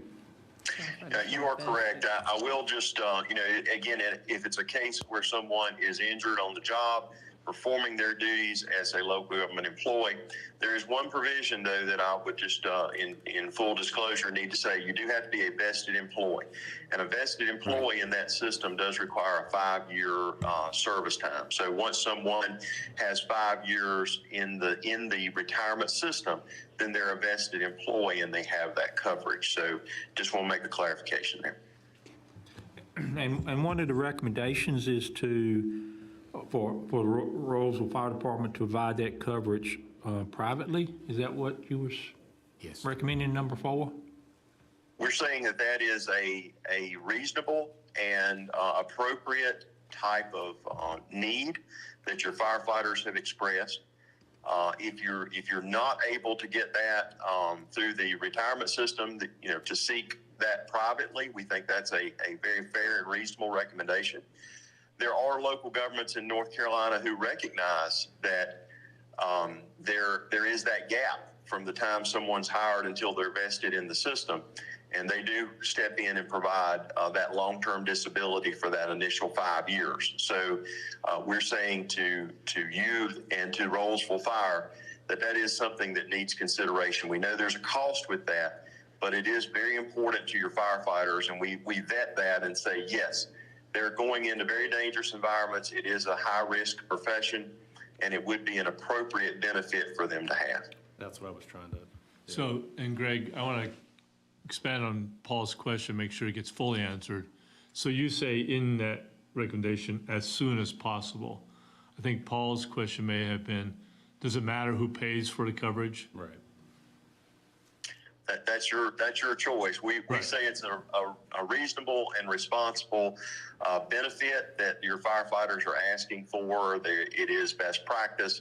How you determine to pay for that is certainly your decision locally. Right. Yeah, like one of those things, like if there's nothing else we can do right now, can we at least help with that? They don't have And building on what Paul just said, our fire chief, Mr. Privet, is also, he owns an insurance agency here. Would that be a conflict of interest if Mr. Privet was able to get us a quote on that, or should we go outside of that? Sounds like it. You should go outside of that. I was going to say, just my opinion. Okay. Okay, thank you. Thank you. Can Greg still hear us? He can hear us. Yes. He probably didn't have an opinion. Oh, okay. Gotcha.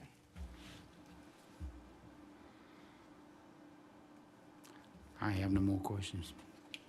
Any more questions from the board? I think next step, if I understand, Greg, you're going to meet with the Rolesville Fire Department Board of Directors Thursday and get a direction from them, what their thoughts are. And then, Kelly, are you going to be doing any follow-up with them after their meeting, or how will we proceed with that? Or will you be at the meeting? Or should another board member be at the meeting? Wasn't planning to be at the board meeting. It's their meeting. I think Jackie's planning to be there as your liaison. My thought was that you let this kind of sit over this holidays, and then you all may want to come back and have a conversation amongst yourself where you are, or you get that small group back together with the leadership of the boards and talk, or you get all in the room together and talk. It's your preference how you want to proceed, really. But really, it's going to take both boards coming together and talking at some point in time and seeing where there is common interests on these recommendations. So that can be done through a small working group, can be done as a group in a whole, however you all prefer to do it. The question I think you all probably want to talk about before that is, do you have a specific position on all these recommendations as a board before you sit down with the... Well, one concern that I have, and Greg has already stated it, it's only a matter of time before we've got to get more and more involved, and this board needs to be a larger part of that fire department board. And I'm not just talking about one person like me going as a liaison and then maybe, I know they would want me on the board because I've got a good relationship, but we're talking about sooner or later, this board has got to be the majority of that board. Which I think they will welcome. We've got some older people on that board that's been there over 30 years, and they would probably welcome retirement. But again, this is just me talking to you, and I'd say it to them, and I'll say it to them Thursday night.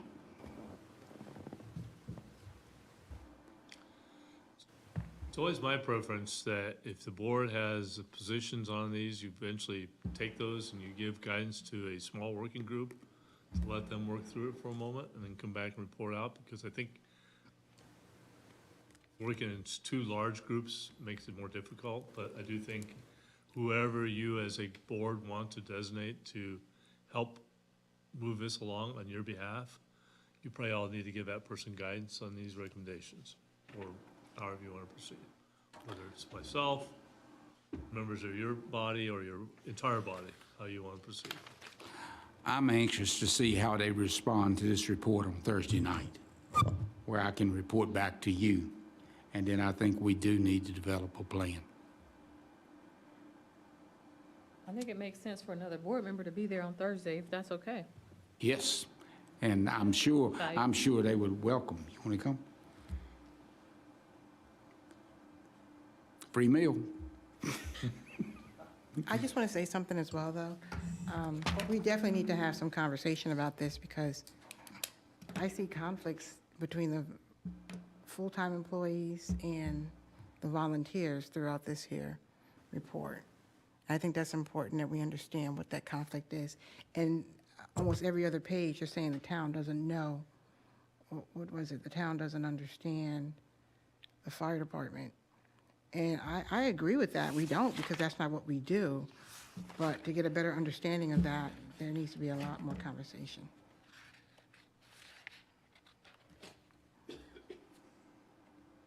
So Commissioner Sutton's put out there that maybe somebody besides, in addition to Mr. Wilson showing up Thursday night, is there anybody, or do you have a preference on that suggestion? I vote for April, only because she's not a liaison to anything right Let me check Thursday night. Hang tight for a second. Hold on a minute. Because all of us are kind of already connected to. She was involved in the early process too, so. In the early one. That's true. April, we usually eat at 6:30, start our meeting at 7. If you'll let Rodney know that you're coming, and if you want to eat and meet at 6:30, if you'll just let him know. Okay, Thank you. Yeah, if you can't make it, just let us know. okay. I think I can be there. Yeah, I think that would be good. It's a good meal too, From the April. two of you. Jackie's right. Well, Greg, thank you for the report. Yeah, like you said, it's very detailed. I think we can read it a couple times and still be more to read in here. So, thank you.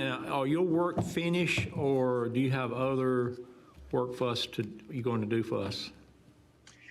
We were asked to do phase one, and after the presentation to the fire department board, that will complete phase one for us on Thursday. I thought I remember in some sections, I don't remember particular, where some of these steps you could assist on, like developing the strategic plan type things or something like that. Yeah, there are a couple of the areas that we highlighted to you that really stood out that, regardless of the direction you go, should have attention. One being that contract with the town, another being a strategic plan. Both of those are areas that you could address as whenever you're ready to do so. And we certainly be honored to continue to help you with that in any way possible. And I took it, when I read it, the contract, it'd be best practice to mimic sort of what Wake County has. And when I read that, I'm assuming we don't mimic Wake County now. I guess our contract is much different from what they do. Is that right? Correct. Your contract is dated from 1999. The county contract changes more frequently. Other municipalities, let me just use one as an example with Garner. Garner has tried to mirror the county contract as best possible. They still have an individual contract between the town of Garner and the Garner Fire Rescue Department, Inc. But they do try to mirror that as best possible because the department has to meet that criteria for the county as well. And so we've included an example of that in your document. But we would encourage you to revisit that contract and then look at a frequency of coming back to that every 2 to 3 years, not allowing it to get very far out of date. And I guess one of my last question, in reading this, I understood the recommendations real well, but I don't know if I picked up the underlying driver behind the recommendations. Was it being too early, I think, is kind of the couple comments that was made, and referencing the ratio of what the town pays versus Wake County. So the underlying issue would be moving forward too quick, it would just cost the town a lot of money? Or what's the, I guess, underlying driver in driving the recommendations? Building relationships, building trust, building understanding. You need to focus on those things that you're not there at this point. In other words, when the board's understanding of the fire department's understanding of the town, the ability to have more opportunity of working together. That's one reason we make a suggestion that sitting town commissioners be part of the voting members, if you will, of the board of directors. That relationship, that understanding, that connectivity will be important to make a successful unification.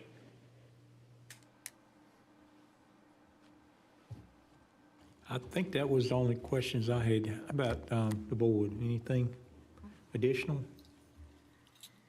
I just want to note that in the report, it highlighted the chain of command. So that was a struggle for me from the beginning.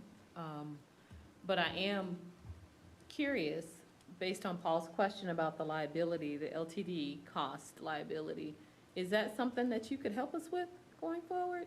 Because I'd be interested in knowing what that cost looks like.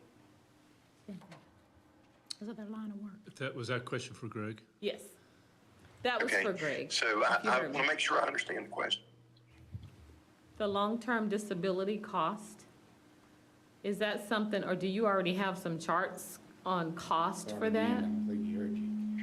We would need to, we could assist with that. We would need to, you'd really want to do that like a, almost request for proposal. You'd have to go out to using the state purchasing and that type thing. We would encourage, even whether it be the town or whether it be the fire department, to get multiple quotes, determine what's the best value, most responsible quote for that.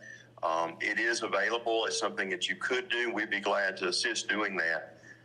We wanted to come to you and really validate that that's a legitimate concern of the firefighters, and you want to be as competitive as possible, whether that unification occurred in the next year or the next 10 years.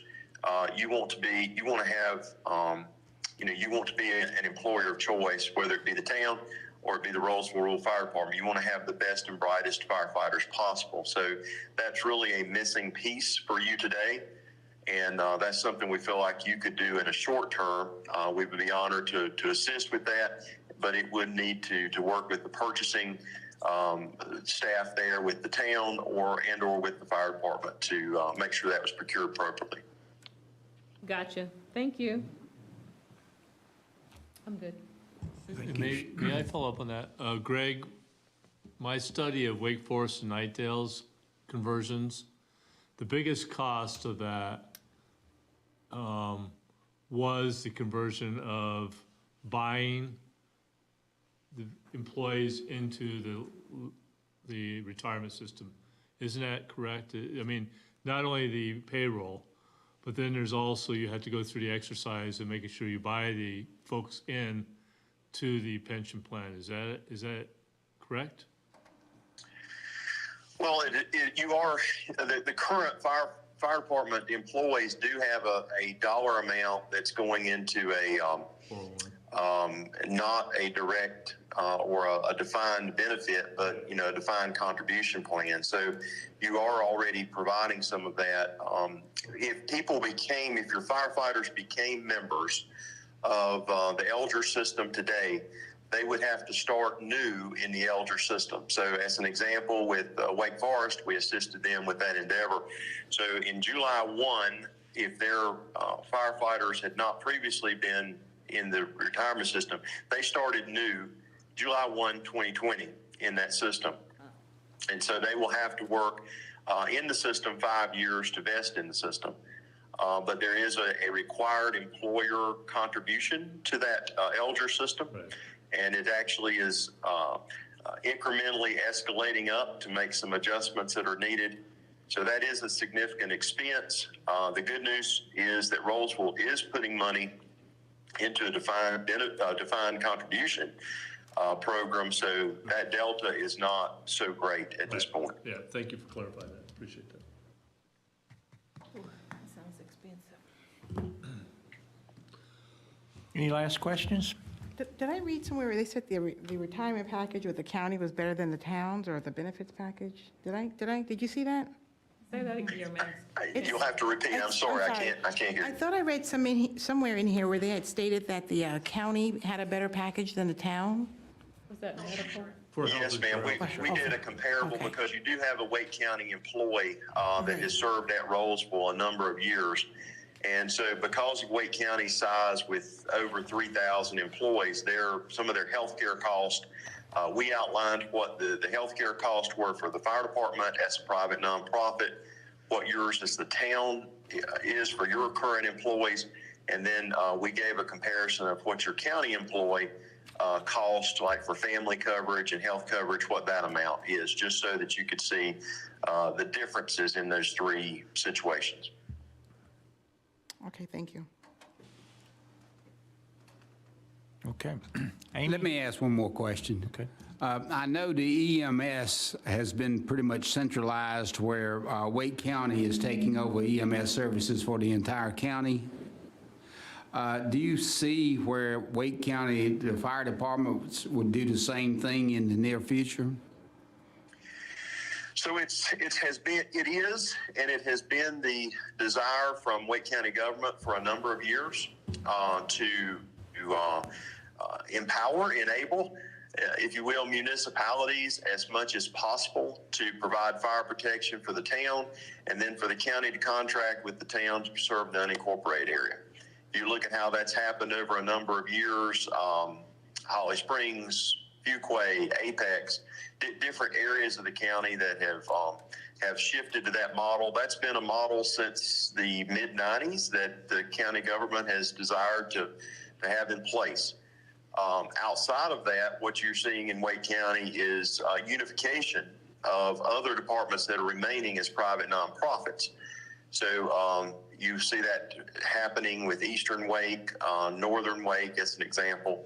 And so that really leaves very few private nonprofit corporation fire departments that are existing, not tied to municipality, are not merged with other departments today.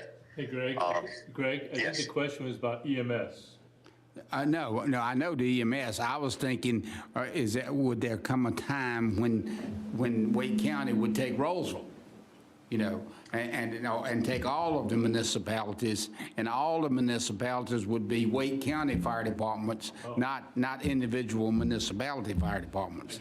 I mean, that would solve the problem. My guess is no, never. And that's what I was saying. We did meet with the fire commission and talk to them about this situation, and they were certainly very supportive of the town's increased involvement at the time the town's ready to do that. There's no indication that there is a larger merger or ownership desire on behalf of Wake County government to be involved in fire protection. Thank you. Okay. Well, thank you, Greg. Appreciate the presentation. And Amy, any closing comments from your behalf? No, just second, thank you, Greg. Appreciate all the work that you put into this, and we'll be hopefully getting some information back to you on what the next steps might be. Okay. Thank you. Appreciate that. I do have a question for Amy, though, because I did write it down. When Michelle brought up the healthcare costs, I was sitting there trying to do the math. I'm like, what is the number? What is the cost of Rolesville family coverage for an employee? Do you know that? And if you don't? Off the top of my head, no. Because I was like, well, what's the number? Yeah, it is in here. I just saw it. It's at page Page. 44. I couldn't even find my question. Couldn't find I know I saw it somewhere. I think it's 44. Yep. Yes, page 44. So, for the town of Rolesville, for an employee to cover their entire family, spouse and children, the employee pays about $1,200 per month in premium. So what happens, so the actual cost of that premium is higher, but the town will always cover the cost of the individual employee. So Right. we net that out. Gotcha. And so the Wake County one is $890, more than that? Right, Wake County, for a Wake County employee to cover their family, according to this, they pay $490 per month. Now, they're a much larger Oh, entity. less, I was. They have the better one, that's what I was asking. They're self-insured, they're Yeah. big pool. Bigger, pool, yeah. And because being self-insured, they can control the costs. And this is just a curiosity question, real quick. Has that number increased significantly over, say, 4 or 5 years? But the 1,200? The 1,200? Or has it been pretty steady? Um, Don't know. Last couple of years, I'd say it's been pretty steady, but, I mean, you know, it goes up every year, Gotcha. Wow. as all healthcare costs do. Thank- It's a, for us, as a small municipality, it's a competitive detriment. It's huge, yeah. So municipalities don't all work together to do a pool? So there are a couple. The League of Municipalities has a pool, and that's the one that we joined this year. We Oh, joined that that is- larger pool. There's still some experience rating in it, so we'll see how we Gotcha. come out of that. some- And then there's some are another, self-insured. there's another pool of that's created by some other communities, but you have to have 75 employees to be able to participate. I got So we're not there yet. you. I got you. Jeez. I have Thank one you, final Greg. question. I do have one Thanks. final question, I'm sorry. So with the firefighters that are dropping off, how does this impact how we move forward? I mean, I know if we're able to, we will, but how does that impact moving forward? I mean, what if you only have 2 firefighters full-time? Wake County, didn't they say in one of our other meetings, Wake County sends, But how do we calculate that? Like, how do we move forward with that number? I mean, like, right now, what are we basing this on? Just if it's affordable, to what extent? 50 firemen? That's what you all need to talk about. Oh. Okay. That's the downside. All right, that's why I was like, oh, I hope he doesn't say that, but you did. Okay, thank you. No magic. Yeah. Greg said. But I know what you were saying, but that wasn't quite the question. All right, thank you. Okay. Great. Thank you, Greg. All right, thanks. Appreciate it. Thanks, Greg, for participating. The next item is adoption of ordinance to prohibit vehicle parking in roundabouts. You may recall, we had a pretty good discussion on this last time. And really, where we left it at, we was going to give time for feedback to go to the people that are actually impacted, and I think that happened. Kelly may can give us a report on that, but I think even homeowner association actually did that too. And we don't have anybody at the public hearing really, not the public hearing, but the call for public to have a complaint about it. So I think we gave everybody an ample amount of time to respond to it, so. Wait, I have a question, though. Who gave it to them, though? The HOA. homeowners? But how do we know that that happened? Because that's too many people not to respond. They sent it to me. They sent it to you. They sent me what they sent to those folks, and they sent the addresses. Yeah, Elite Management handles the HOA there, so they probably copied. No, and I get that, but I'm just saying, I just find it a little bit unbelievable that nobody stepped up to speak on that behalf. There were 4. Exactly. Right. And not one of the 4 people spoke up? That nobody's contacted me, and nobody's recontacted her, according to her. was it delivered I don't buy certified it. mail or anything like that, or Email. just email? I don't feel comfortable with that. I don't know what else can be done, if something came from the town to them, but I don't find that realistic or believable. And it only went email, not mail? It's 4 people. It's 4 $2 people. to mail. So you're saying you don't think they know anything about I it? don't think they do. Well, it only affects about 3 or 4 homes. I rode over there and looked at it. You know, and you've got one home right there, and it affects them, but it affects nobody else, so it's not a concern of nobody else. She's just worried about the notification. That's it. Well, they probably got it and looked at it and said, well, I don't live on a roundabout. That's what I'm saying, that you're saying they probably got it, Jackie. I'm saying, You know- how do you know that the people who are really being impacted by this were actually notified? All you can do is drive over there and knock on the door. And if it came down to it, you know I would, but I'm just saying, if that's the right process, just to make sure that they were notified That's, before we move forward with this. It's unfortunate that house was built that way, It sure but is. it's just really important that they respond. So is it possible to just ask the HOA to just mail it to them and we table it until that's confirmed? Sure. I mean, because Okay. email can get sent to spam, easily deleted, but if it's mailed to you, deliver receipt, give them a time to respond, it's done deal. I understand Michelle's point. And this applies to all roundabouts, if we have that situation somewhere else in Rolesville, which we don't believe we do, right? No, I don't Not think the so. driveway Yeah, in the middle of it's the road. driveway, it's right there, yeah. It's I, like I right agree there. with you. I mean, I don't mind, let's table it, and I wouldn't mind a town employee sending or a policeman over there, or someone to say, look, this is what's proposed, how do you feel about it? Yeah, you all, if that's the level you want to go at. I think can we do just so. need to do that to be sure, because email, I don't buy the email, and I just think that Yeah. we want to make sure everybody knows what's going on, or at least the people that Yeah. are most, Because if I lived there, I'd say, I'm grandfathered in. You've let me do it for so long, we're gonna have a fight. So let's take a moment and we'll have somebody visit, I'll probably have a community service police officer, Yeah. Just pay a visit with the proposed ordinance and explain it to them, what's being considered, and if they have any concerns, leave them my card or their information and see if we get any further feedback. I think that's Give them a day. fair. that sounds Take fair. to respond. All right, And the biggest question I have is, if they do have a concern, are you not gonna do it, or not? Or should we say? I or think should I we would like tell to them hear the it's history coming? behind Or it. should we tell them it's coming? Yeah.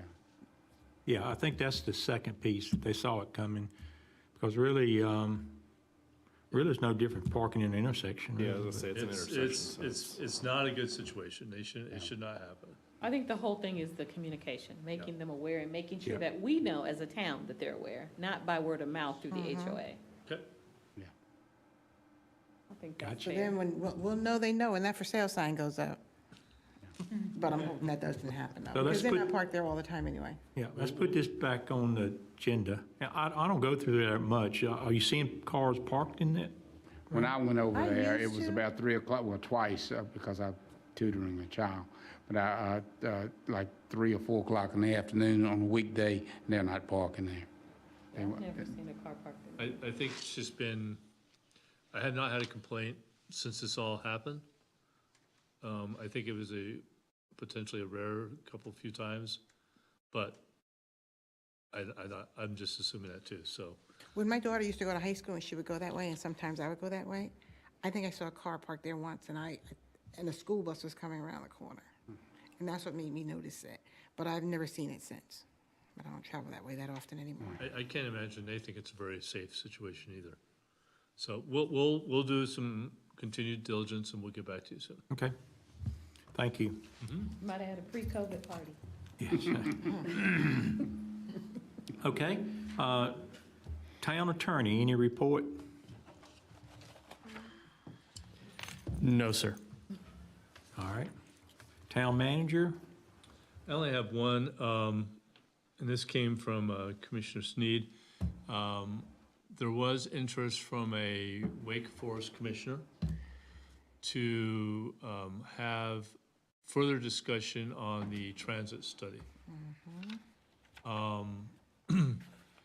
I've talked to the town manager, and that was on their agenda tonight over Wake Forest.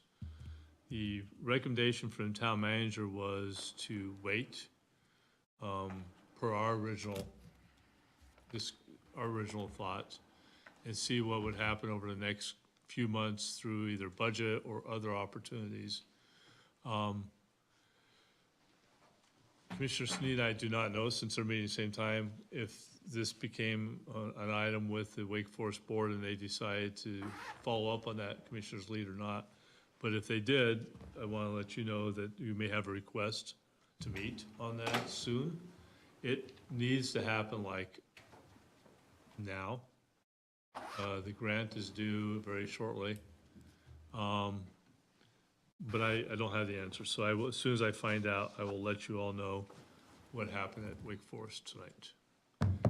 Now, with that being said, I want to follow up on that just a bit more, is that we were notified about 2 weeks ago that Wake County got a grant to study and fund microtransit for this area.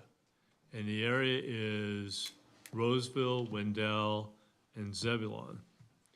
And they want to, it's through the Health and Human Resources Services, and they would like to start building a, what I call microtransit's what I call the old dial ride, kind of. You call and you get a ride somewhere. So now they're going to study that and see what's the best system for this area for citizens to use some service like that. And it sounds like it will be funded by Wake County. So I just want to let you know that you all had some premonition that, you know, you want to see other opportunities or studies. This one's going to be one of those potential opportunities, if it makes sense or not, that's coming forward, and I'll keep you informed as that progresses too. So I'll let you know what Wake Forest did tonight, and if there's interest, we'll have to talk, Mayor, how to do that quickly. If there is not, we should continue this dialogue on transit throughout the next few months, including the Wake County proposal and anything else that we may want to look at for the budget or not for next year. I think there is going to be interest on it. I have two quick questions. We can either answer them now or after, but I'll just tell you, one is about those buzzards that are flying around. They are really out of control. And the other one is COVID, like, I don't know, I read something somewhere, maybe the governor said it today, that whatever he enacted, a lot of the municipalities aren't following through on that. So to what extent does Rolesville follow up on anything? Because, did I call you? There was somebody who had complained that Food Line and Ace Hardware, there's no masks, there's no requirements. What is the town doing about that? That was the question that was proposed to me. I did tell them to call you, though. I've had no reported complaints. I went to both of those over the weekend to do my local shopping. They both had signs up. Whether they are requiring them once they go in or not, I don't know. Okay. We have not had anybody complain from a business perspective or an individual perspective to me. I have not had anything come through the police department. There is a good review out there today that came from the school of government that said, is this enforceable, this order? The answer is probably not, because it's not necessarily an enforceable law. It's an executive order. But with that being said, would we attempt, if we had a complaint, we might try and address it. We hadn't had this complaint. So just, it's very similar to what was going on April, May, when businesses weren't supposed to be open. We tried to address that and educate them. We would take that perspective, Michelle, is continue to try and educate, probably not try to enforce something that probably we don't have anything necessarily to lean on unless we had more guidance to do that.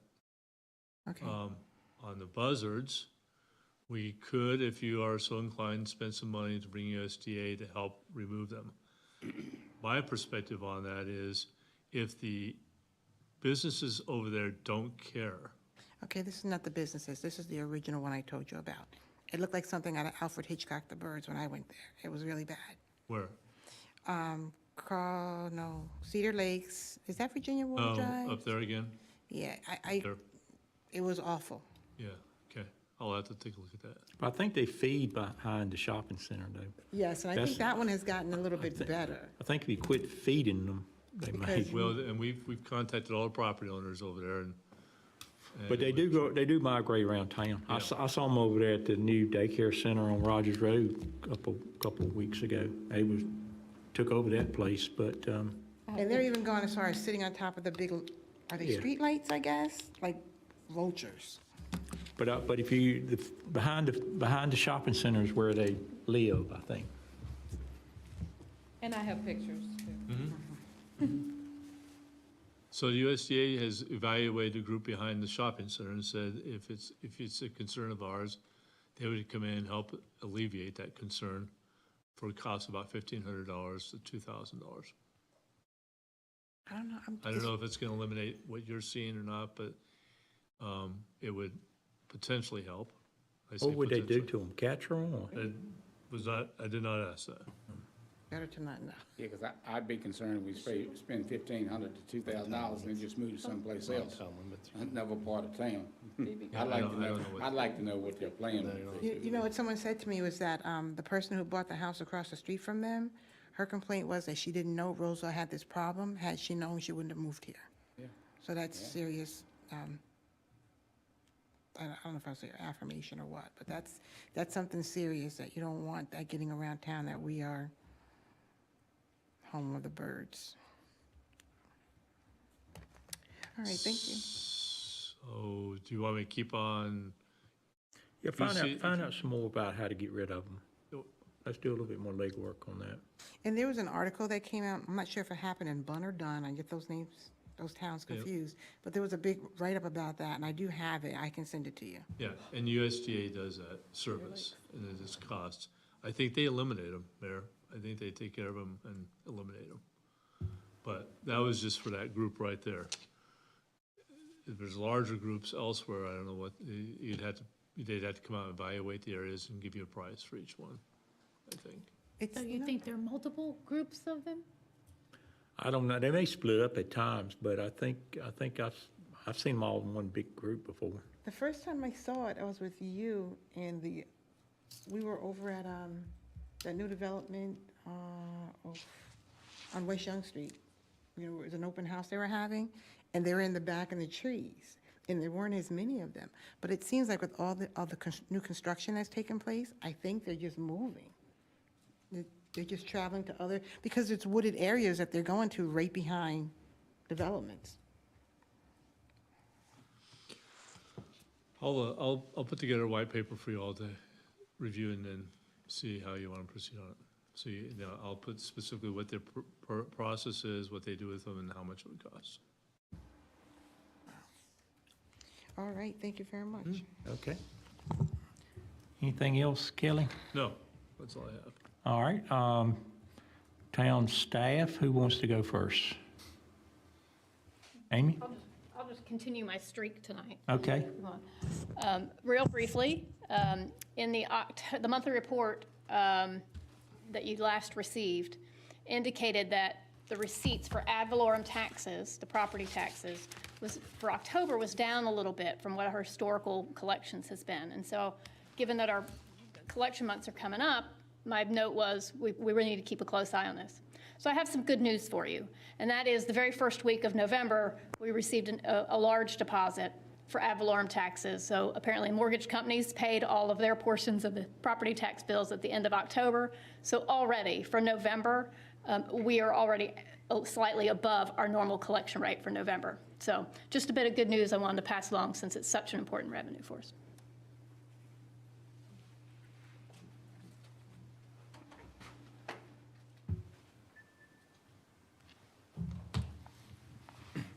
Good evening, Mayor, Board of Commissioners. I'll keep it brief tonight as well.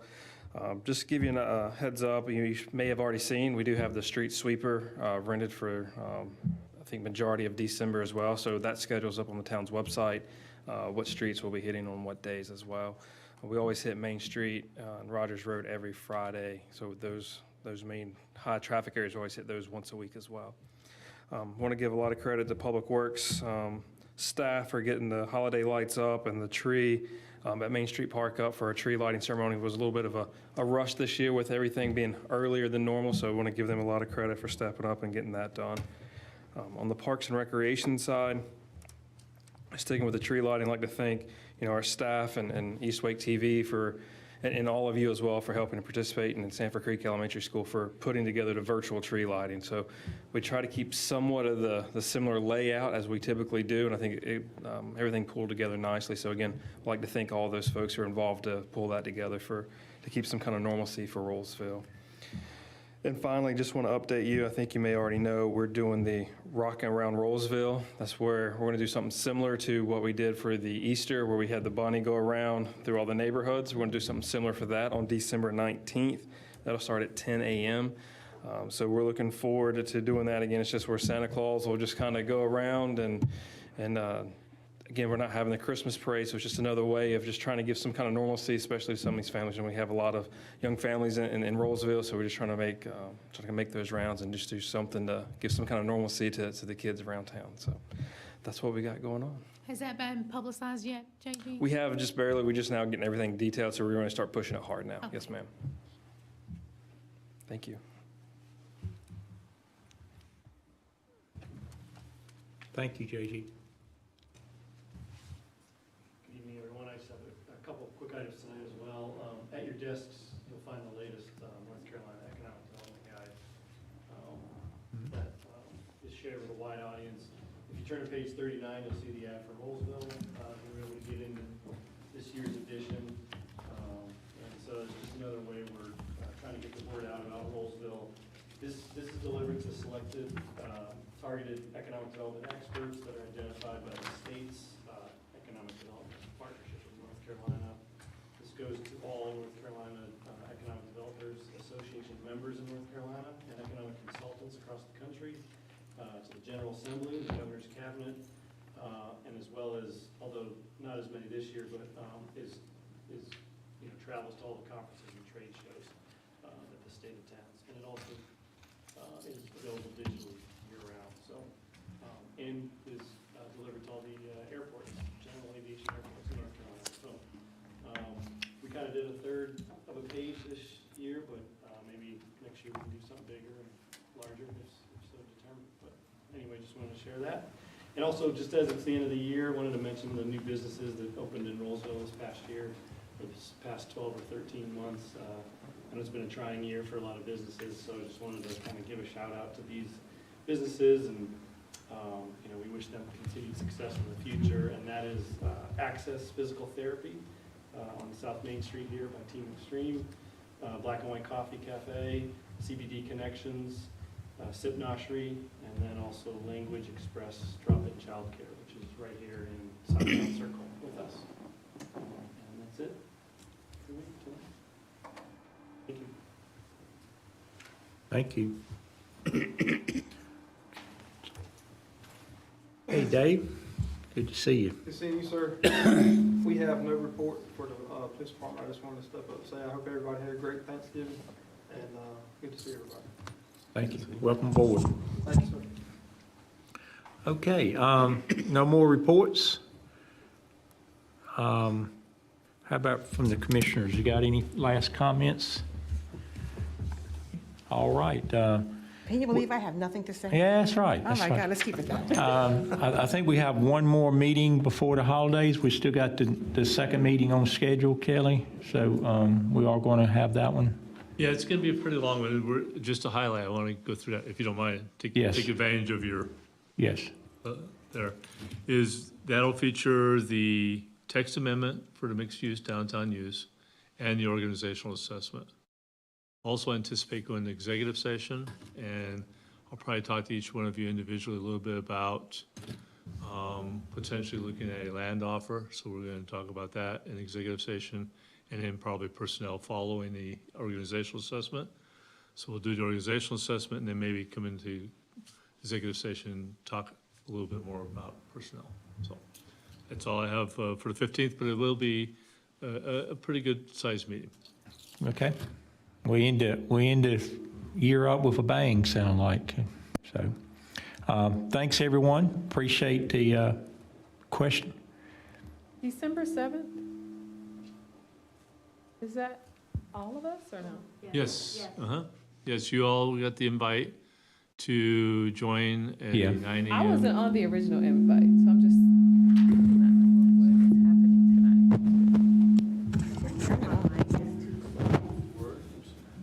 I wasn't on the original invite. I was just wondering that everybody get it. Yeah. Okay, so you just left me off. Everybody won't be able to come. I won't be able to come to that, but I got obligation. But I'm just trying to. it sounds like it's a really good thing, and I would encourage anybody that can Wait, what attend. is this again? Did I miss it? 9 a.m. training. And what did you just? Yeah. It's Monday. I'm pretty sure it's Monday. Monday Right? morning. I can't. Yeah, I don't think she got- Okay. You responded. I know, I did. That's why I had to stop. I was like, wait, is it? Really looking forward. I'm like, is it something else? I'm like, did I miss something else? No. Oh my God. Okay, yes, I know that one. Okay. And those are all the dates, the 7th, the 15th is our meeting, and then the 16th is the 16th luncheon. March, yes. I'm just trying to keep these You got it. dates straight. You got it so far. Okay, Awesome, thank you. great. Great. Well, thanks, everyone. Appreciate it. Got a lot accomplished tonight, so thanks a lot. And at this point in time, I'll adjourn the meeting. Thank you. Hey, Kelly, is there a lot of activity going on with the electronic, the electric